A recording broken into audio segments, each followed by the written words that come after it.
Okay, आज हम अपना नया चैप्टर करेंगे, न्यू क्वेश्चन पेपर सॉल्व करेंगे। ये क्वेश्चन है आरएएमसी का, ठीक है। और इसमें हम करेंगे इंग्लिश 2018। ओके, ये काफ़ी अच्छा क्वेश्चन पेपर है और इसको हम 50-50 करेंगे। कुछ क्वेश्चंस मैं आपको करा दूंगा, कुछ आपको होमवर्क के लिए मिलेंगे, ताकि जो आपको ये पेपर है ये भी पीडीएफ में मिल जाएगा। ओके, ताकि आप इसके साथ थोड़ा इंगेज रहें, ठीक है। चलो अभी स्टार्ट करते हैं। देखो, ये पेपर 2018 में आया था दिसंबर में, ठीक है। जो एग्ज़ाम क्लियर करने का तरीका है वो यही है कि आप इसके पेपर से कर लो लास्ट 10 ईयर के, और कोई भी एग्ज़ाम है वो आपका क्लियर हो जाएगा। अगर आप ऐसे ही सब्जेक्ट पढ़ना स्टार्ट करोगे तो कभी ख़त्म नहीं होता कोई सब्जेक्ट, ठीक है। और उससे आपको पैटर्न भी नहीं समझ आएगा कि इसमें करना क्या है क्या नहीं करना है। तो चलो हम स्टार्ट करते हैं, ठीक है। पहले थोड़ी इंट्रो कर लेते हैं। देखो, ये मिनिमम मार्क्स नहीं है, ये मैक्सिमम मार्क्स, MM लिखा हुआ है ना। मैक्सिमम मार्क्स 125 होंगे तुम्हारे इस इंग्लिश वाले पार्ट में, ठीक है। अब इसमें भी उन्होंने डिवीज़न की हुई है। देखो, रीडिंग के लिए 20 मार्क्स, ठीक है, यहाँ पे, और राइटिंग के लिए 50, और ग्रामर पार्ट भी 50 मार्क्स का होगा। ओके, तो सबसे पहले स्टार्ट करते हैं रीडिंग से। ये हमारे पास एक पैसेज है, इसको हमने केयरफुली रीड करना है। जैसे देखो, एक जो विंडो होती है ना कंप्यूटर की, तो उसके पीछे वो बहुत सारी कोडिंग लगी होती है, ठीक है। बहुत सारी कोडिंग की होती है जिसने भी विंडो बनाई होती है, और हमें तो सिर्फ उसमें ऑप्शन यूज़ करने होते हैं, टिक करना होता है। इसी तरह से जो पेपर होता है ना, इसकी बहुत बड़ी फ़िलॉसफी होती है, ख़ास करके जो आरएएमसी का पेपर है। तो हमें उस फ़िलॉसफी को समझना है, ठीक है। अब जैसे ये पेपर है, ये पैसेज है, तो आप इसको हम पढ़ के देखते हैं। ये मैं आपके पास भी भेज दूंगा, आप भी इसको एक बार रीड कर लेना, ठीक है, कि इसमें लिखा गया है और इसमें जो भी हमें नहीं समझ आ रहा है वो हमें समझना है। तो स्टार्ट करते हैं।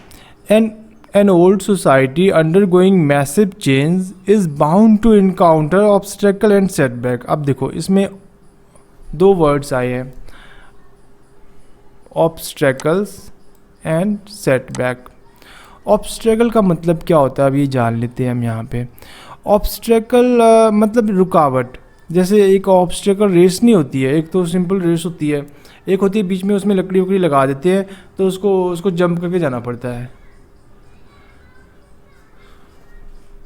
यहाँ पे इसका मतलब क्या है, an old society undergoing massive change. Old society मतलब इंडिया की बात कर रहा है कि इंडिया एक ओल्ड सोसाइटी है, हज़ारों सालों पुरानी इंडस वैली सिविलाइजेशन से चल रही है।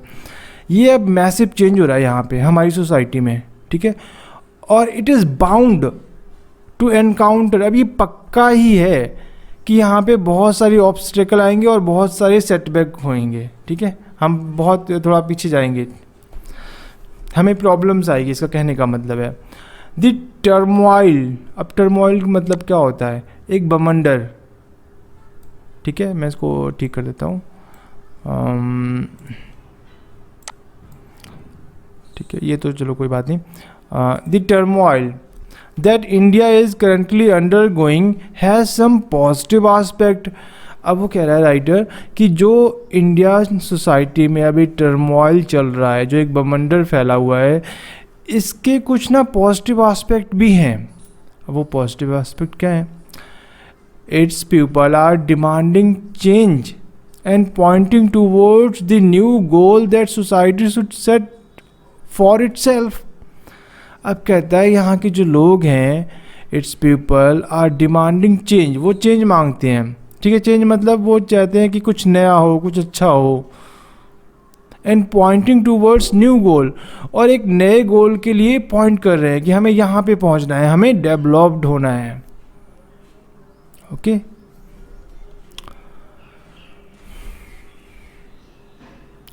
the country's achievement in food sufficiency, science and technology and industrialization cannot be lightly diminished। अब नेक्स्ट राइटर कहता है the countries achievement in food sufficiency. अब इसका आपको मतलब में भी समझ ना आ रहा हो कि ये फूड सफिशिएंसी का मतलब क्या हुआ, कि हमारे घर में पूरा खाना है। देखो, इसका बहुत ही डीप मीनिंग है। जिन्होंने पिछले 70 80 या 200 ईयर्स को पढ़ा है, समझते हैं, वही इसका मतलब जान सकते हैं। देखो इस वर्ड का मतलब, ठीक है, ये और ये, ठीक है। The countries achievement in full sufficiency, हम इसका मतलब समझ लेते हैं, बिकॉज बिना मतलब समझे क्रैम करने का कोई फ़ायदा नहीं है, फिर तो जो स्कूल वाला कर रहे हो वही करते रहो। ओके देखो, self sufficiency, countries achievement in food self sufficiency. अब देखो यहाँ पे क्या होता है, इसके पीछे एक कहानी है, ठीक है, वो कहानी सुन लेते हैं हम पहले। जब हमारा देश नया नया आज़ाद हुआ था, या जब हमारा देश आज़ाद नहीं हुआ था, उससे पहले एक वर्ड था जो हर रोज़ न्यूज़पेपर में आता था, वो था स्टारवेशन। स्टारवेशन का मतलब होता है कि एक इंसान बिना खाना खाए भूख से तड़प तड़प के मर जाना, ठीक है। दूसरा वर्ड जो बहुत अधिक न्यूज़पेपर में आता है वो होता था फेमाइन। फेमाइन होता था एकदम पूरे के पूरे एरिया में भुखमरी हो गई, कहीं पे कुछ खाना ही नहीं बचा। तो जब हम आज़ाद हो गए तब भी हमारे सामने यही प्रॉब्लम थी, जब ब्रिटिश थे तब भी यही थी, जब आज़ाद हो गए तब भी, कि हमारे लोगों के पास खाना ही नहीं था। हमें प्रॉपर हमारा जो कंट्री में था इतना कुछ होता ही नहीं था, इतना खाना ही नहीं होता था कि हम सभी लोगों को खिला सकें, ठीक है। तो उस टाइम होता क्या था कि हमारी जो गवर्नमेंट है वो बाहर से बोलती थी कि तुम हमें अनाज दे दो, हम इसके बदले में आपको रुपए दे देंगे, ठीक है, या गोल्ड दे देंगे, क्योंकि पहले ट्रेड गोल्ड में होता था, गोल्ड को ही फिर करेंसी में कन्वर्ट कर दिया गया। तो हम कहाँ से मांगते थे, किस कंट्री से मांगते थे? हम बेसिकली देखो, जो हमारी जैसे कंट्री हैं उनके पास तो खुद कुछ खाने को नहीं है, जैसे कि भूटान है, बर्मा है, जो कि म्यांमार है इस टाइम पर, अफ्रीकन कंट्रीज़ हैं। सिर्फ खाना उस टाइम 2-3 कंट्री के पास ही होता था, यूएसए, कनाडा, ब्रिटेन, रशिया। तो हमारा जो मोस्टली ट्रेड होता था वो यूएसए के साथ होता था इन रिलेशन टू फूड्स, ठीक है, खाने के लिए। अब हम बोलते थे कि तुम हमें, अब तुम क्या सोचोगे खाने में क्या मिलेगा, कोई दाल, ऐसा नहीं होता था। जो खाने में फूड ग्रेन लेते थे हम उनसे, मतलब जैसे मक्की हो गई, जैसे गेहूँ हो गया, ठीक है, अनाज, वीट। तो जब हम वहाँ से वीट मंगाते थे तो वो लोग क्या करते थे, चालाकी करते थे। एक बार उन्होंने क्या किया, जब हमने यूएसए से मंगाया वीट, तो उनमें एक ना जानबूझ के उन्होंने कांग्रेस ग्रास डाल दी, ठीक है। अब कांग्रेस ग्रास क्या होती है? एक ऐसी ग्रास जो वीट में, गेहूं में होती है, पर वो दिखती गाजर की तरह है, ठीक है, कैरेट ग्रास भी बोलते हैं उसको। तो उससे क्या हुआ कि आधे खेत में जब हमने वहाँ से मंगाया तो जिन लोगों ने खा लिया तो उनको तो कोई फ़र्क नहीं पड़ा, जिन लोगों ने उसको अनाज, उसको बीज की तरह यूज़ किया ना, तो उनके जो खेत थे वो सारे के सारे मतलब आधे ख़राब हो जाते थे, क्योंकि आधे में तो वो ग्रास ही निकलती थी, कांग्रेस ग्रास, उसका नाम ही है कांग्रेस ग्रास। तो इससे हमारी जो ज़मीन है वो काफ़ी ख़राब हो गई, ये बहुत बड़ी प्रॉब्लम थी। फिर इसको हमने सॉल्व कैसे किया, जो यहाँ पे ये बोल रहा है कि the countries achievement in full sufficiency. अब हमने ये अचीव कैसे किया? हम इंडिया में लेके आए ग्रीन रेवोल्यूशन। सबसे पहले ग्रीन रेवोल्यूशन आई थी यूएसए में, जिसको नॉर्मन बोरलॉग लेके आए थे, और फिर इंडिया में लेके आए MS Swaminathan, doctor MS Swaminathan. और उसके बाद क्या हुआ कि हमने कुछ एक रीजन में इनको एक्सपेरिमेंट किया, ठीक है, जैसे पंजाब हो गया, हरियाणा हो गया, और यहाँ पे हमने क्या किया, बहुत मतलब जो इसको हाइब्रिड बीज चाहिए होते थे, पानी चाहिए होता था, और जो यूरिया चाहिए होता था, वो हमने पूरा दिया। और इससे क्या होगा, जो हमारा कंट्री खाने में डेफिसिट था, हमारे पास खाना नहीं था, हम बाहर से मंगाते थे वीट वगैरह, सरप्लस हो गया हमारा कंट्री। अब हमारे पास इतना अधिक वीट हो गया कि हम बेच सकते हैं उसको। तो ये जो राइटर कहता है कि भाई देखो, इतनी बड़ी अचीवमेंट है जो इंडिया ने अचीव की है। अब आपको छोटी मोटी बात लगती होगी, लेकिन जो उस टाइम पे देखो कि हम लोगों से बोलते थे हमें वीट चाहिए, और लोग उसमें घास वास मिला के दे देते थे, यूएसए जैसे कंट्री। तो जो राइटर है वो बोला ये बहुत बड़ी अचीवमेंट है, हम इसको इग्नोर नहीं कर सकते। पहली बात तो ये। नेक्स्ट उसने बोला है साइंस एंड टेक्नोलॉजी। अब इसका मतलब क्या होता है? देखो, साइंस एंड टेक्नोलॉजी का मतलब सिर्फ यही नहीं कि मोबाइल आ गया। ये बात कर रहे हैं रॉकेट टेक्नोलॉजी की, ये बात कर रहे हैं इसरो की। कि देखो, पहले हमारा कंट्री जो इतना मतलब गरीब देश था, जिसके पास खाने को भी नहीं था, उसने इसरो जैसी ऑर्गेनाइजेशन बनाई और अपना स्पेस में रॉकेट लॉन्च कर रहा है। ये टेक्नोलॉजी बहुत कम कंट्रीज़ के पास है कि वो रॉकेट लॉन्च कर सकें। सिर्फ रशिया के पास है, यूएसए के पास है, ब्रिटेन के पास है, और वो ब्रिटेन यूरोपियन यूनियन के साथ ही वो लॉन्च करते हैं, प्लस इंडिया और एक चाइना। तो बहुत कम कंट्रीज़ हैं जिनके पास साइंस एंड टेक्नोलॉजी में कुछ है। उनको मतलब अपना रॉकेट लॉन्च कर सकते हैं, स्पेस शटल भेज सकते हैं, कम्युनिकेशन सैटेलाइट भेज सकते हैं, जीपीएस सैटेलाइट भेज सकते हैं। ओके, तो कहता है ये भी कोई छोटी मोटी बात नहीं है। इतने कंट्रीज़ में सिर्फ हमारा ही कंट्री है जो इस सिचुएशन में भी था और उसने ये अचीव भी कर लिया। दूसरी चीज़ बोल रहा है इंडस्ट्रियलाइजेशन। आप देखो, इंडस्ट्रियलाइजेशन क्या होता है? जब बहुत सारी इंडस्ट्री लग जाए उसको बोलते हैं औद्योगिकरण। फॉर एग्ज़ाम्पल, जैसे जब हमारा देश आज़ाद हुआ था तो हमारे पास जो कपड़े वपड़े नहीं होते थे इतने देश में, ठीक है, कोई भी चीज़ बनती नहीं थी, ठीक है, सब हमको इंपोर्ट करना पड़ता था बाहर से, और एक्सपोर्ट कुछ करने देती नहीं थी गवर्नमेंट। फिर 1991 में क्या हुआ, न्यू इकोनॉमिकल पॉलिसी आई 1992 में, ठीक है, 1991-1992। और उस टाइम थे पीवी नरसिम्हा राव, और पीवी नरसिम्हा राव ने क्या किया, इकनॉमी को ओपन कर दिया, जिससे क्या हुआ कि बहुत सारी कंपनियां इंडिया में आईं और इंडिया में उन्होंने अपनी फैक्ट्रियां सेट की, और जो इंडियन के लोग थे उन्होंने भी अपनी अपनी फैक्ट्रियां बनाई और उन्होंने भी बहुत सारा सामान बनाना स्टार्ट कर दिया और बहुत सारा एक्सपोर्ट करना भी स्टार्ट कर दिया। तो जो इंडस्ट्रियलाइजेशन हुई है, जिससे क्या बहुत अधिक एम्प्लॉयमेंट मिली है लोगों को। हर चीज़, अब देखो तुम्हारे पास कुछ भी नॉर्मली चीज़ मिल जाएगी, फ़ोन देख लो, चलो माना कि बाहर से आते हैं पर फिर भी तुम्हें इजीली मिल रहे हैं, चीप रेट पे मिल रहे हैं कुछ भी, ठीक है। कंप्यूटर हो गया, हर चीज़ आपको अवेलेबल है, कपड़े अवेलेबल हैं चीप क्वालिटी पे, सस्ते दामों पर, और क्या चाहिए, ठीक है। बड़ी बड़ी पेट्रोकेमिकल इंडस्ट्रीज़ लगी हुई हैं। तो कहता है इतना कुछ तो हमने अचीव किया, can not be lightly diminished. कहता है हम सिर्फ इनको खारिज नहीं कर सकते हैं। Next, it is good that problem of environment degradation, ecological damage and imbalance, alternative source of energy are now being debated with a degree of passion the country had not experienced before। अब वो क्या कहता है, देखो, एक तो first में हो गया कि सोसाइटी है हमारी, ऑब्स्टेकल आएंगे। दूसरा हो गया कि टर्मोइल यहाँ पे जो चल रहा है, बमंडल चल रहा है हमारी सोसाइटी में। तीसरा हो गया कि भाई जो हमने अचीवमेंट किए हैं फूड सेल्फ सफिशिएंसी में, साइंस एंड टेक्नोलॉजी में, इंडस्ट्रियलाइज, उसको हम इग्नोर नहीं कर सकते। और तीसरा हो गया कि इट इज़ गुड। अब जो लोग हैं ना वो क्या कर रहे हैं कि इन चीज़ों के बारे में डिबेट कर रहे हैं, इन्वायरमेंट डिग्रेडेशन के बारे में, इकोलॉजिकल इम्बैलेंस क्या होती है वो भी देख लेते हैं, और alternative source of energy are being debated with a degree of passion. देखो, इन्वायरमेंट डिग्रेडेशन होता है अगर मान लो कहीं पे कोई बिल्डिंग बनी है जो कि ग्रीन जोन में है, तो उस पर अपने आप केस हो जाता है, ठीक है, या कोई भी केस फाइल कर सकता है। अभी रिसेंटली कुछ दिन पहले एक मुंबई में ग्रीन जोन में एक उन्होंने बिल्डिंग बना दी, बहुत बड़ी बिल्डिंग थी, कम से कम 78 मंजिल थी उसकी, ठीक है, और पर वो थी ग्रीन जोन में। उससे जो इकोलॉजिकल इम्बैलेंस हो रहा था, उससे इन्वायरमेंट ख़राब हो रहा था, तो सुप्रीम कोर्ट ने ऑर्डर दिया कि भाई इसको तोड़ दो, और उसको सच में तोड़ दिया गया। नेक्स्ट,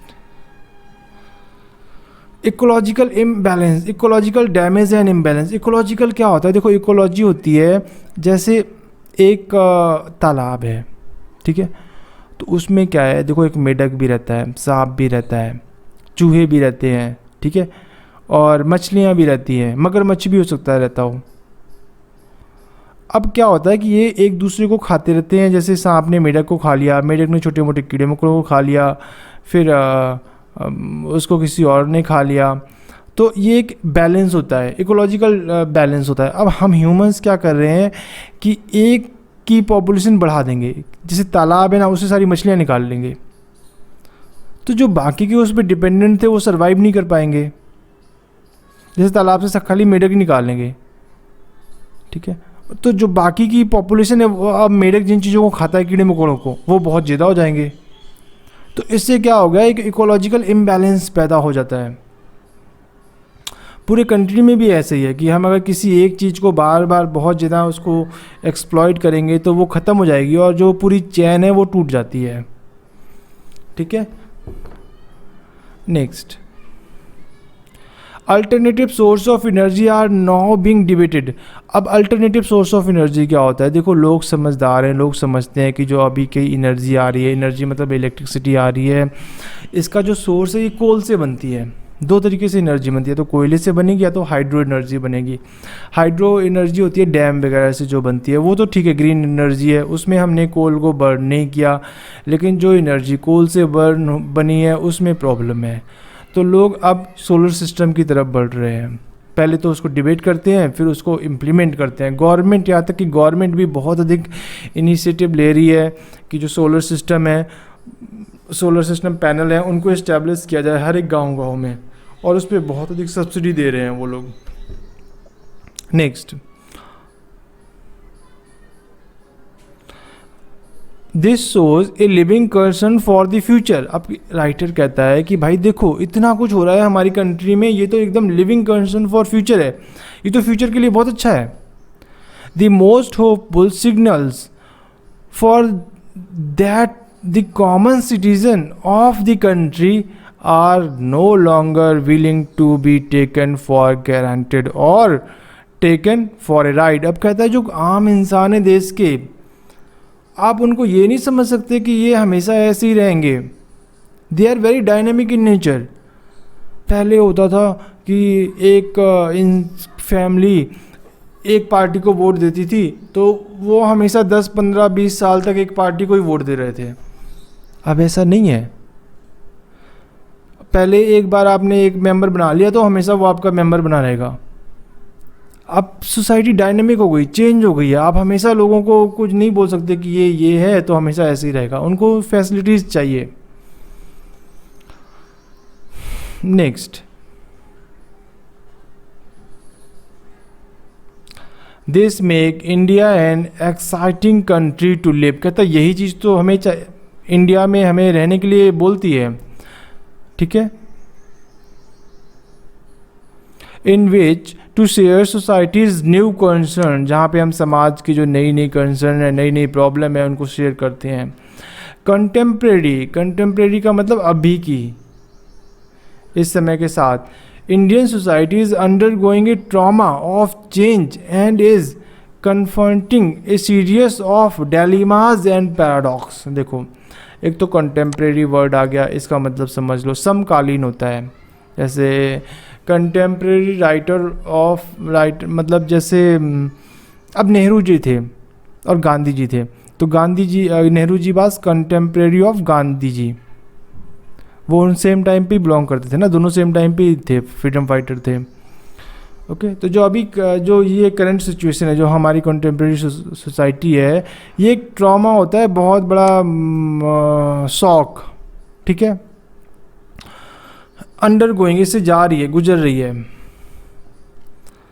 और इसके पास बहुत सारे डेलीमाज हैं। डेलीमाज एंड पैराडॉक्स। अब देखो, डेलीमाज का, तो डेलीमा होती है दुविधा कि हम आगे क्या करें, क्या करना चाहिए हमें। ग्रीन एनर्जी के पास जाएं, हाई प्राइस पे करें, या फिर लो प्राइस के साथ कार्बन इमिशन करें। दूसरी चीज़ पैराडॉक्स। पैराडॉक्स होता है कि विरोधाभासी शब्द, जैसे कि एक इंसान कह रहा है कि ये बहुत अच्छा है, एक इंसान कह रहा है आरओ का पानी बहुत अच्छा है ये वाला, ठीक है,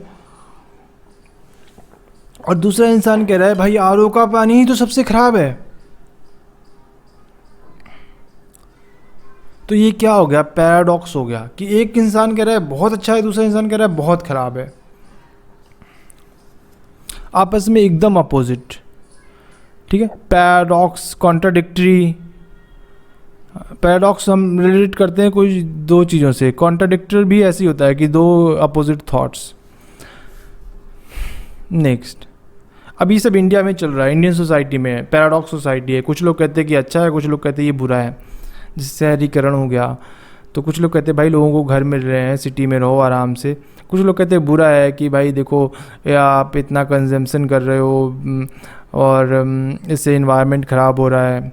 okay, they hurt but they are unavoidable. अब कहता है कि जो पैराडॉक्स तो हैं हमारी इंडियन सोसाइटी में, इससे हमें हर्ट भी होता है कि लोग ऐसे कैसे कह सकते हैं कि शहरीकरण ख़राब होता है, सिटी नहीं बनाएंगे तो क्या करेंगे, गांव बना दें, सभी को हाथों में भाला दे दें, प्रिमिटिव सोसाइटी में पहुंच जाए।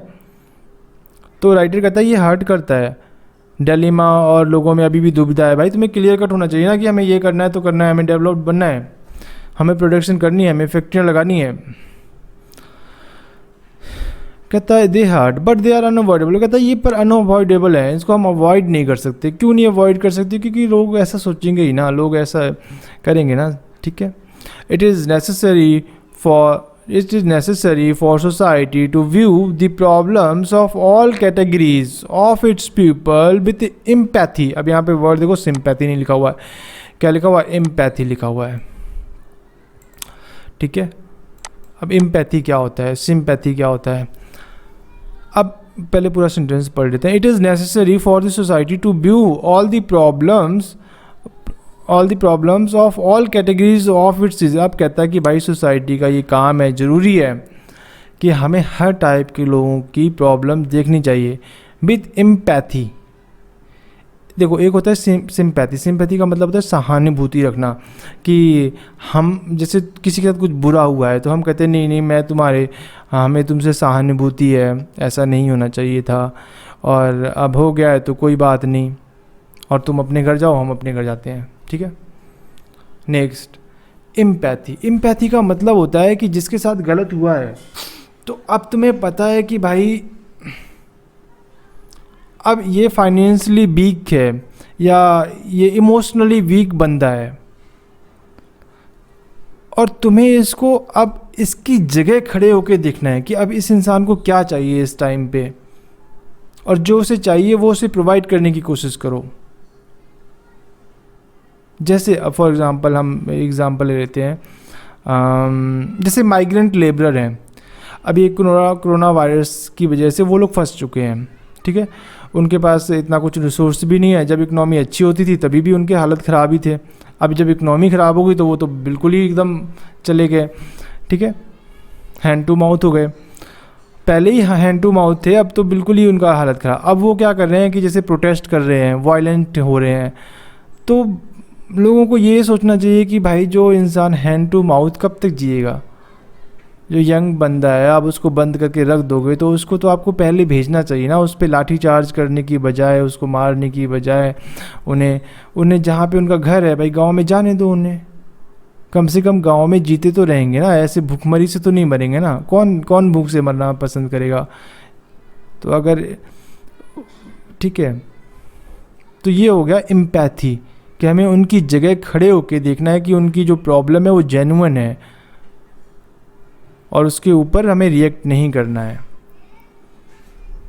ठीक है, find solution to the problems of economical disparities and injustice. अब देखो, हमें पूरे कंट्री को फाइंड करना चाहिए, एक प्रॉब्लम को सॉल्व करना चाहिए। वो प्रॉब्लम है economical disparities and injustice.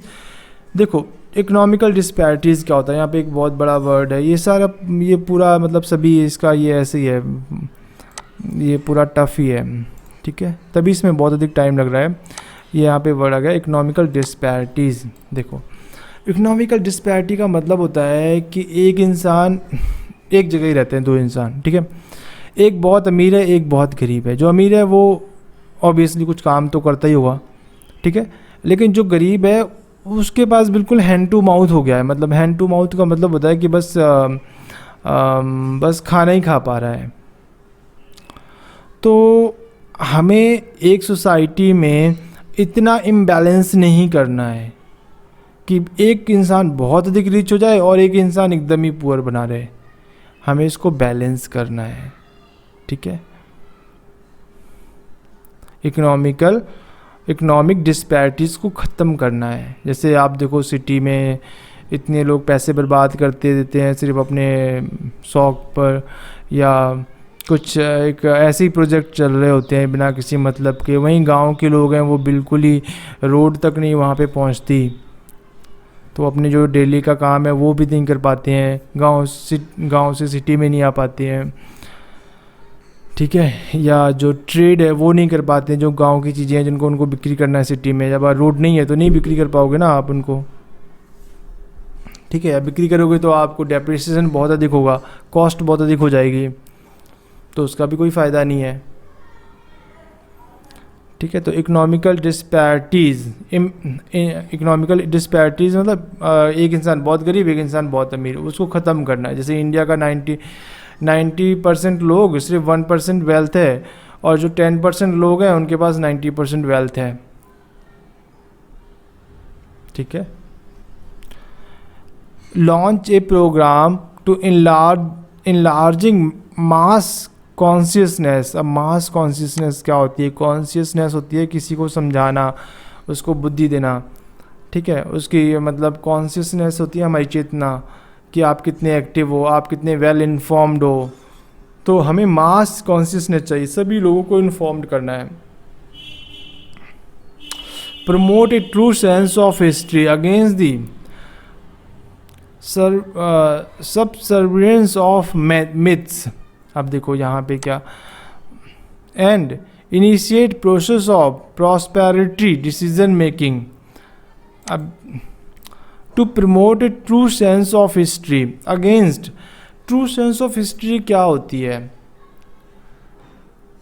True sense of history क्या होती है यहाँ पे? मतलब हिस्ट्री तो हिस्ट्री हुई ना, उसमें ट्रू सेंस क्या हो गया? ये फिर कॉन्फ्लिक्टिंग टॉपिक है। राइटर यहाँ पे कहना चाह रहा है कि जो हिस्ट्री है ना, लोग उसको तोड़ मरोड़ को आपको बताते हैं, मतलब जो रियल हिस्ट्री है वो आपको कोई बताएगा नहीं कि ये हिस्टोरिकल इवेंट क्यों हुआ था, वो उसमें से अपने फ़ायदे की चीज़ निकाल लेते हैं। अब जैसे आप करंट सिचुएशन देखो, टीवी डिबेट में जो होती हैं उसमें इतना कुछ हिस्ट्री के बारे में गलत बताया जाता है, हिस्ट्री उनको गलत हिस्ट्री को इंटरप्रेट करते हैं, जो हुआ होता है वो बताते नहीं, जो नहीं हुआ होता है वो बता देते हैं, ठीक है। तो राइटर कह रहा है कि ट्रू सेंस, जो हिस्टोरी को आप एक अभी की नज़रिए से मत देखो, उस टाइम और उस स्पेस के नज़रिए से देखो जब वो हुआ था इवेंट। नेक्स्ट, और जो मिथ्स फैलाए जा रहे हैं उनसे तो बिल्कुल बचना है, और यही तो सबसे अधिक है मिथ्स, झूठ। जैसे झूठ क्या होता है, मिथ्स क्या होते हैं? मिथ्स जैसे तुम्हें बताया जाता है कि भाई देखो धरती क्यों हिलती है, अब अगर मान लो कि अर्थ क्यों आ गया, तो जो पुराने लोग हैं वो तो कहेंगे भाई जो हमारी धरती है वो शेषनाग के ऊपर है, और वो शेषनाग हिलता है तो हमारी धरती भी हिलती है, और विष्णु जी का शेषनाग है उसके ऊपर हमारी धरती है, तो इसलिए कभी कभी हिल जाती है, क्योंकि शेषनाग मतलब ऐसे वो हिल रहा होता है। ऐसा नहीं होता ना भाई, ट्रू सेंस ऑफ आप इसको एजुकेशन में नहीं ला सकते, ऐसा नहीं होता है, ठीक है ना। कोई में भी होंगे वो, पर धरती हमारी उसके ऊपर नहीं है, ठीक है। नेक्स्ट, जो मिथ्स हैं उनको प्रमोट नहीं करना है हमें, उनसे अलग जाना है, ठीक है। And initiate process of participatory decision making, और हमें उन लोगों को सभी को इंक्लूड करना है डिसीजन मेकिंग में, कि वो लोग भी डिसाइड करें कि अभी इंडिया का फ्यूचर क्या होगा आगे, ओके।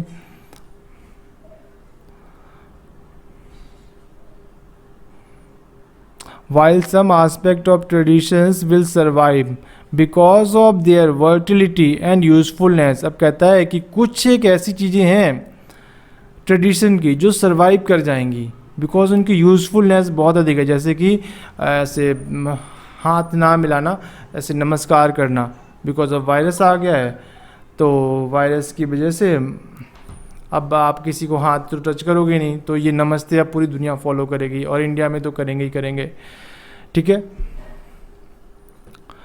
तो ये चीज़ सरवाइव कर जाएगी, बड़ों की रिस्पेक्ट करना, फैमिली सिस्टम में रहना, ठीक है। वेस्टर्नाइजेशन, जो वेस्टर्न सिस्टम है उसको इग्नोर करना, बिकॉज उसका साइड इफ़ेक्ट बहुत होते हैं। लोग डिप्रेशन में चले जाते हैं, अगर फैमिली के साथ रहेंगे तो डिप्रेशन में नहीं जाएंगे। Okay.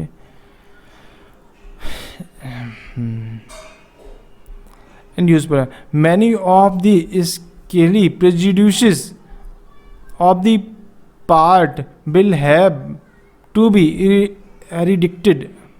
eradicated and structure of exploitation and training demolish। अब कहता है prejudices क्या होते हैं कि हम अपने दिमाग में जब एक चीज़ को मान ही लेते हैं कि हाँ भाई यही सही है, ओके।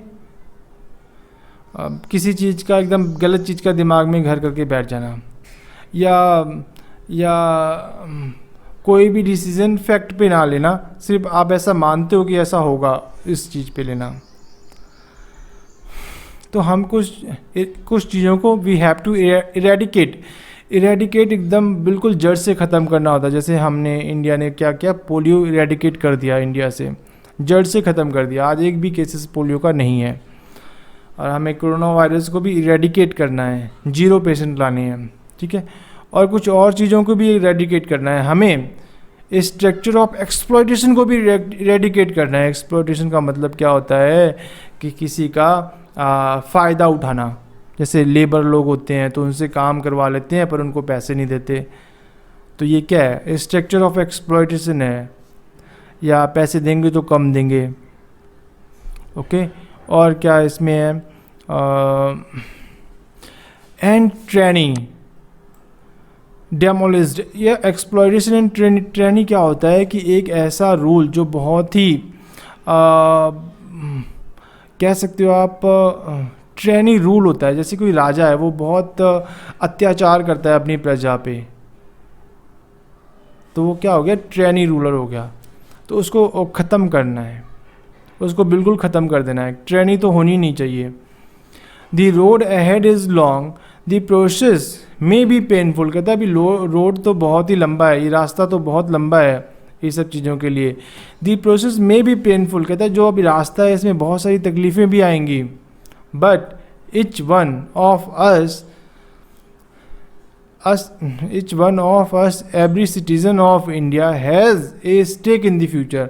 अब हम सभी का जो एक फ्यूचर है, हम सभी का फ्यूचर में स्टेक है, तो उसके लिए हमें अभी ये सब कुछ करना ही पड़ेगा, ठीक है।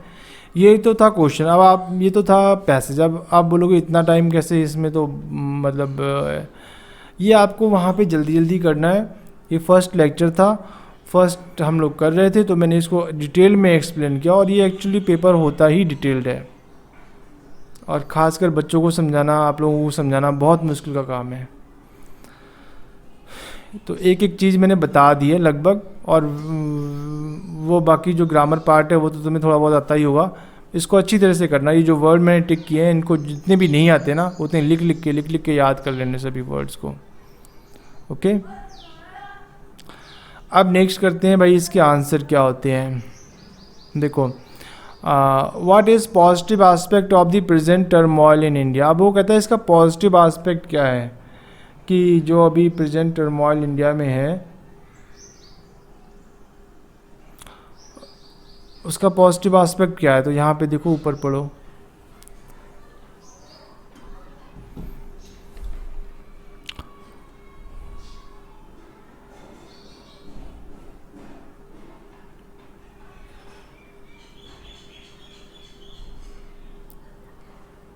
यहाँ पर कहीं पे पॉजिटिव एस्पेक्ट देखो लिखा है हम लोगों ने। पूरा अच्छी तरह से पढ़ो इसको। और इसमें आंसर बहुत बड़े बड़े लिखने की ज़रूरत नहीं है, टू दी पॉइंट ही आंसर आना है। जो स्कूल में करा देते ना कि कुछ भी लिख के आ जाओ और आपको नंबर मिल जाएंगे, यहाँ पे ऐसा नहीं होगा। ऐसा नहीं कि एक क्वेश्चन लिखा तो आप आधा आंसर लिख दो, उसमें से टीचर को बोलो तो तू ढूंढ ही ले भाई, हमने इतना से इतना तक लिख दिया है और इसी में आंसर होगा, ठीक। ऐसा नहीं है, टू दी पॉइंट आपने आंसर देना। जितना जो आंसर है उस सिर्फ उतना ही लिखना है, उसके अलावा कुछ नहीं लिखना है, ओके। इसके जितने भी ये क्वेश्चंस हैं ये हमें सब कंप्लीट करने हैं, ओके। आप लोगों को लिख के मुझे आंसर भेजने हैं कि इसमें से कौन सा सही होगा। Name the first what are the positive aspect of the present turmoil in India. इसके पॉजिटिव एस्पेक्ट क्या है कि भाई हम सेल्फ सफिशिएंट हैं, साइंस एंड टेक्नोलॉजी में हमने डेवलप कर लिया है, इंडस्ट्रियलाइज कर लिया है, और जो लोग हैं वो एनवायरनमेंट कॉन्शियस हैं, ठीक है, यही सब इसके होंगे positive aspect. Next, name some of the achievement made by the nation. अब देखो अचीवमेंट क्या हुआ, ये वाली हमने जैसे अचीवमेंट क्या हुआ, self sufficiency in food, science and technology, industrialisation, ये हमारी अचीवमेंट है आज तक की, इनको हम अचीवमेंट में काउंट कर लेंगे। What does the author praise for Indian citizen. अब कहता है कि जो ऑथर है वो इंडियन सिटीजन को प्रेज किस लिए करता है कि भाई इंडियन सिटीजन क्या ऐसा अच्छा कर रहे हैं। देखो इंडियन सिटीजन रेशनल डिसीजन लेते हैं, ठीक है, डिसीजन मेकिंग में पार्टिसिपेट करते हैं, और जो इन्वायरमेंटल कॉन्शियस हैं, ठीक है। Next, what traditional aspect need to be abolished. अब कौन से ऐसे ट्रेडिशनल एस्पेक्ट हैं जो एकदम ख़त्म हो जाने चाहिए। देखो मिथ्स, प्रेजुडिसेस, ठीक है, ये सब ख़त्म हो जाने चाहिए। Next, right the meaning of the following. अब हमें इनके मीनिंग लिखना है। ट्रॉमा क्या होता है, जैसे बहुत बड़ा साइकोलॉजिकली प्रॉब्लम, ठीक है, जैसे किसी के साथ कुछ बुरा हो गया तो ही और she become in trauma after her parents deactivated her TikTok account. Okay. Next, demolish करना। डेमोलिश सुना है कि किसी चीज़ को एकदम जमी दोस्त कर देना, उसको गिरा देना, जैसे कि इन 19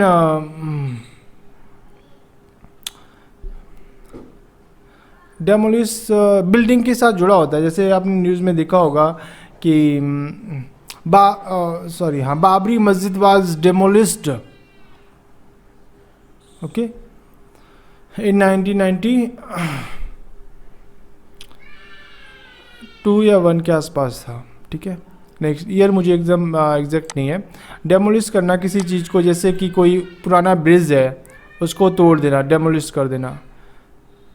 नेक्स्ट, ट्रेनी होता है बहुत क्रूर अत्याचार लोगों पे करना जो स्टेट के द्वारा। जैसे हम कह सकते हैं कि Aurangzeb was a trainee ruler, ठीक है, या किसी को भी जो भी अत्याचार आपको लगता हो, जो भी आपकी याद में हो, तो आप उसके साथ ये वर्ड यूज़ कर सकते हो, ठीक है। ये तो हमारा पैसेज हो गया। आई होप कि आपको समझ आया होगा इसका मतलब। और ये पेपर तो एक ही है पर इसको 2-3 पार्ट में करना पड़ेगा हमें, ठीक है। तो आज के लिए आई थिंक इतना सफिशिएंट है, और इसके अलावा आप बोलोगे तो मैं एक लेक्चर और आपको भेज दूंगा। उसके अलावा हम जो बाकी की चीज़ें वो भी करेंगे, ठीक है। फ़िलहाल तो आपको जो सॉल्व करना है वो यही सॉल्व करना है। पेपर में आपको पूरा एक साथ भेजूँगा, ओके। तो अब हम यहाँ पे क्या करेंगे, प्रेस्ट्री। देखो ये क्या होता है, make a precis of the following passage in 60 to 80 word, also sign a suitable title for it. अब हमें इसका क्या एक टाइटल बनाना है और इसमें इसको प्रिसाइज करना है, इसको छोटा करना है। कई बच्चे क्या करते हैं कि बोला है छोटा करना, तो या तो बहुत छोटा कर देंगे या तो पूरा का पूरा लिख देंगे, बोलेंगे आप सर खुद ही निकाल लो, हमने तो पूरा लिख दिया है। ऐसा नहीं होता है भाई। इसमें प्रेसी का एक तो पहले आपको इसको टाइटल ढूंढना पड़ेगा। अब आप बोलोगे टाइटल का एक ही होता है, नहीं, टाइटल एक नहीं होता। वो जो तुम्हें अच्छा लगे, जो तुम्हें समझ आए वो तुम लिख सकते हो, ठीक है, उसके मार्क्स मिल जाते हैं, बट रेलेवेंट होना चाहिए, ओके। मेरे हिसाब से हो सकता है कुछ टाइटल और हो, तुम्हारे हिसाब से कोई और हो, तो दोनों ही वैलिड है, ठीक है। इसमें लकीर के फ़कीर नहीं बनना। और इसको हाँ स्मॉल करने की बात है तो भाई जो इसमें वर्ड्स लिखे हैं उन्हीं को लिखना है और उनको समझ के उनको कम करना है, प्रिसाइज करना है। जैसे सिर्फ 60 to 80 वर्ड है, अब इतनी बड़ी प्रेस तो इसमें सिर्फ हमें इतना कर देना है इसको बस, ठीक है। अब आप क्या काउंट करोगे कि 60 वर्ड कब हुए? नहीं, बिल्कुल हमने काउंट नहीं करना है। एग्ज़ाम में इतना टाइम नहीं होता, सिर्फ 5 मार्क्स का क्वेश्चन है, ये भी तो देखो। सिर्फ 5 मार्क्स के लिए हम इसको काउंट करने नहीं बैठेंगे। ये 60 वर्ड है, अपने बस अंदाजे से कर देने हैं, ठीक है, रॉ विजडम से, पढ़ पढ़ के इतना विजडम हो जाए कि तुम भी बोलो हमारी तो रॉ विजडम थी कि हमने इसको ठीक कर दिया, ठीक है, तभी काम चलता है। अब चलो इसको पढ़ लेते हैं अच्छी तरीके से, ठीक है, इसको थोड़ा और इनलार्ज कर लेते हैं। अब ठीक है ना। A day light can be seen through very small holes. A little thing will illustrate a person's character. Indeed, characters consist in little act well and honorably performed. Daily life being the quarry from which we build it up. One of the most marked tests of character is the manner in which we conduct ourselves towards others. A grateful behavior toward our superior, inferior, and equals is a constant source of pleasure. It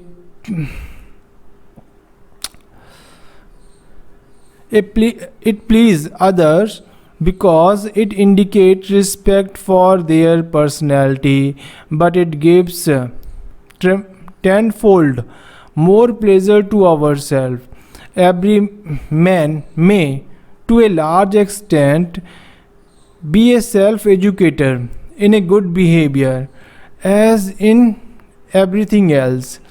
He can be civil and kind if he will, though he does not a penny in his purse.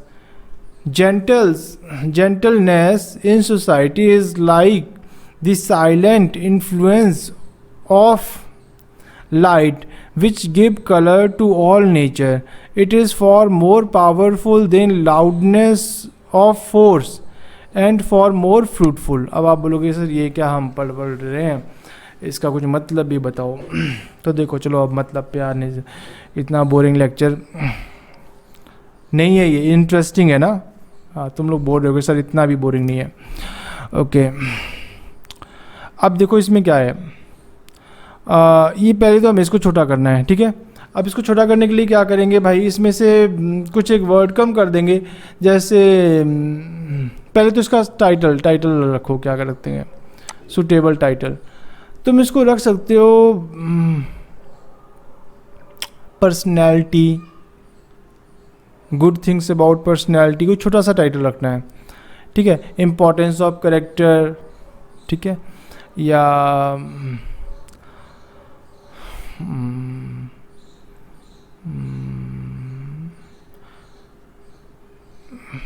Trades of charismatic personality, ठीक है। Charismatic personality क्या होती है, जो leaders होते हैं ना वो उनके पास क्रिज्मेटिक पर्सनैलिटी होती है कि लोग उनकी बात है वो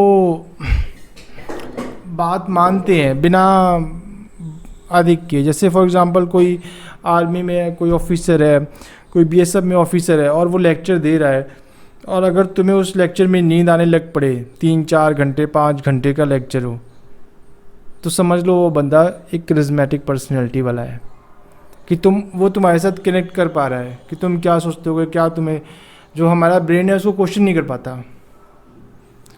तब हमें नींद आने लग पड़ती है ना कि क्या इतनी बड़ी अच्छी चीज़ बता रहे हैं, सुनते रहते हैं। तो वो होती है करिज्मेटिक पर्सनैलिटी, जो लीडर्स होते हैं, जो लोगों से काम करवाना जानते हो। ओके तो इसका टाइटल तो तुमने कुछ भी रखना है अपने हिसाब से जो इससे रिलेटेड हो। अब इसमें मेन बात क्या हुई, पर्सनैलिटी की तो हो रही है बार बार, ठीक है, बिहेवियर की हो रही है, या मॉरल बिहेवियर, मॉरलिटी की बात हो रही है, ठीक है। और इसको कम करने का तरीका यही है, बस इसको हमने इतना कर देना है, पूरा नहीं रखना, और कभी काउंट नहीं करने कि इतने वर्ड हुए हैं, ठीक है। नेक्स्ट, अब जैसे हमने ये किया था ना वैसे ही हमें ये करना है, बस इसका फ़र्क ये है कि ये पोएम की फॉर्म में है।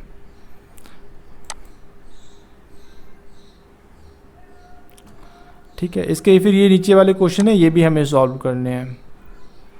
नेक्स्ट आ जाओ अब राइटिंग पार्ट में। देखो ये भी बहुत इंपॉर्टेंट है और ये भी हमने खुद ही प्रैक्टिस करना है, हमने मतलब तुमने, ओके, क्योंकि ये तुम्हें को वहाँ पे लिखना है प्रॉपर तरीके से।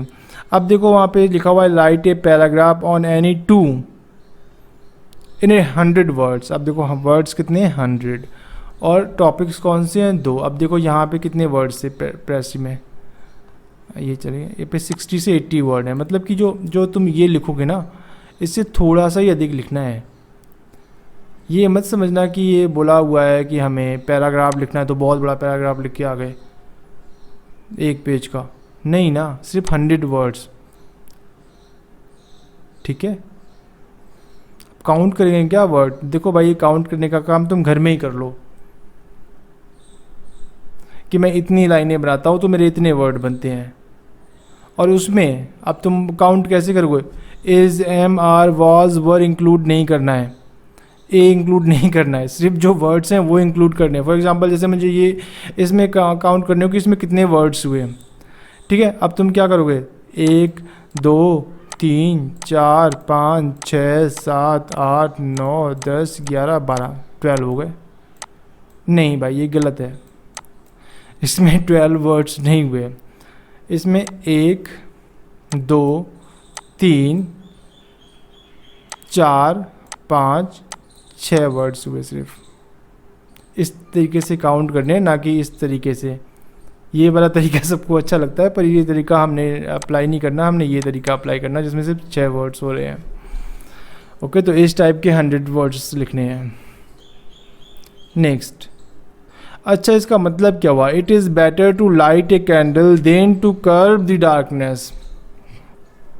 देखो, it is better to light a candle, हम देन टू कर्ब डार्कनेस। क्या अंधेरा होता है, उसको अंधेरा छुपाने की बजाय, कर्व करने की जगह अगर हम एक दिया जला दें तो वो एक अच्छा होगा।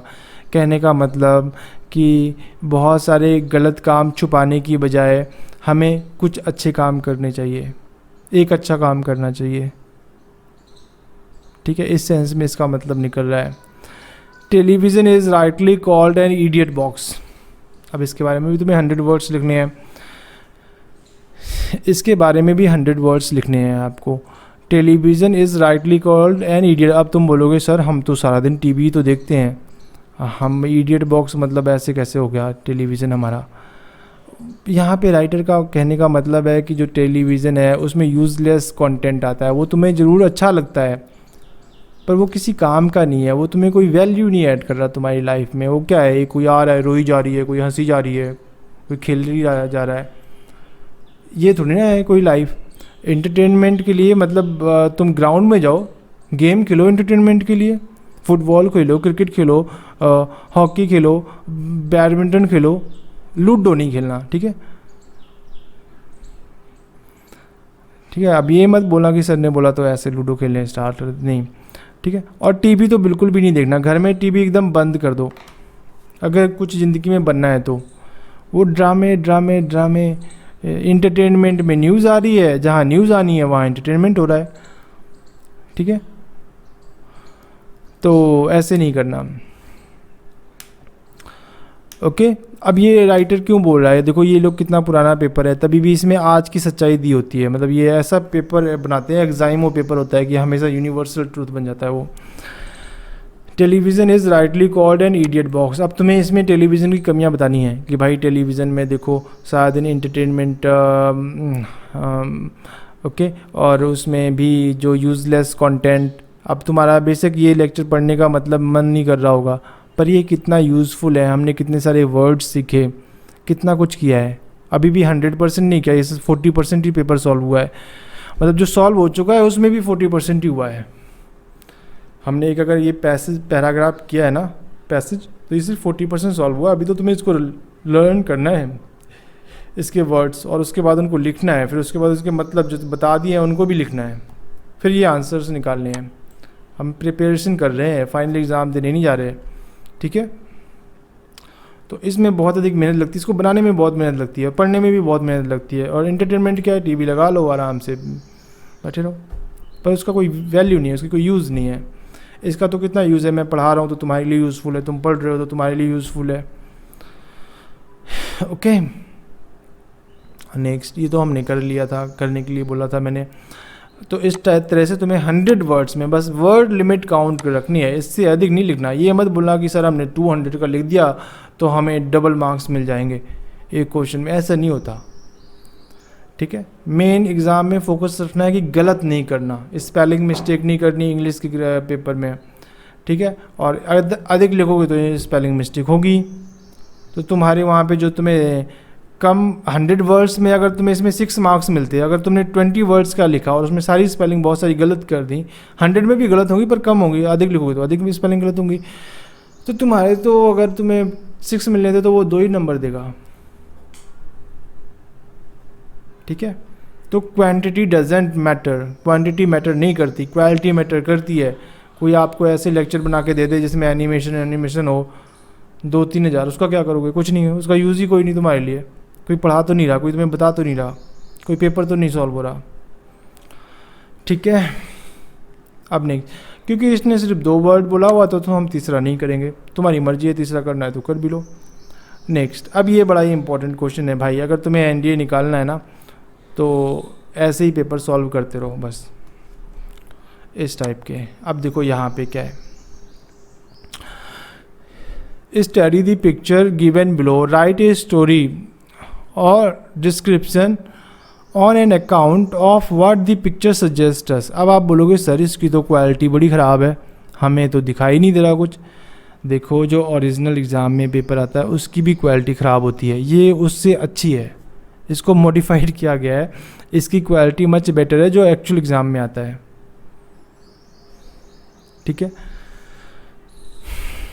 पिक्चर एंड कंपोजिशन, अब बताओ इसमें देखो पिक्चर ध्यान से पढ़ते हैं, पर ये ना उस टाइप का है जैसे आपको वो न्यूज़पेपर में गेम्स वगैरह आती हैं, ठीक है। अब देखो यहाँ पे लिखा, मैं थोड़ा बहुत समझा देता हूँ, बाकी लिखना तुमने है। ये देखो यहाँ पे ये नारियल का पेड़ है, ठीक है, खाली है, आसपास एकदम शांति, बिल्कुल बिल्कुल कोई, देखो यहाँ पे कुछ भी नहीं है, कूड़ा नहीं है, ठीक है, और यहाँ पे कोई टैग नहीं है कि अब यहाँ पे देखो ये इसका बंदे का घर है, ठीक है, ये इसी का घर है ना, और ये कोई उसके साथ आया हुआ है, ठीक है, उसको ये कुछ बता रहा है, ये इंसान इसको कुछ बता रहा है, दोनों आपस में बातें कर रहे हैं ना इनका, देखो ये हंस रहा है कार्टून की तरह।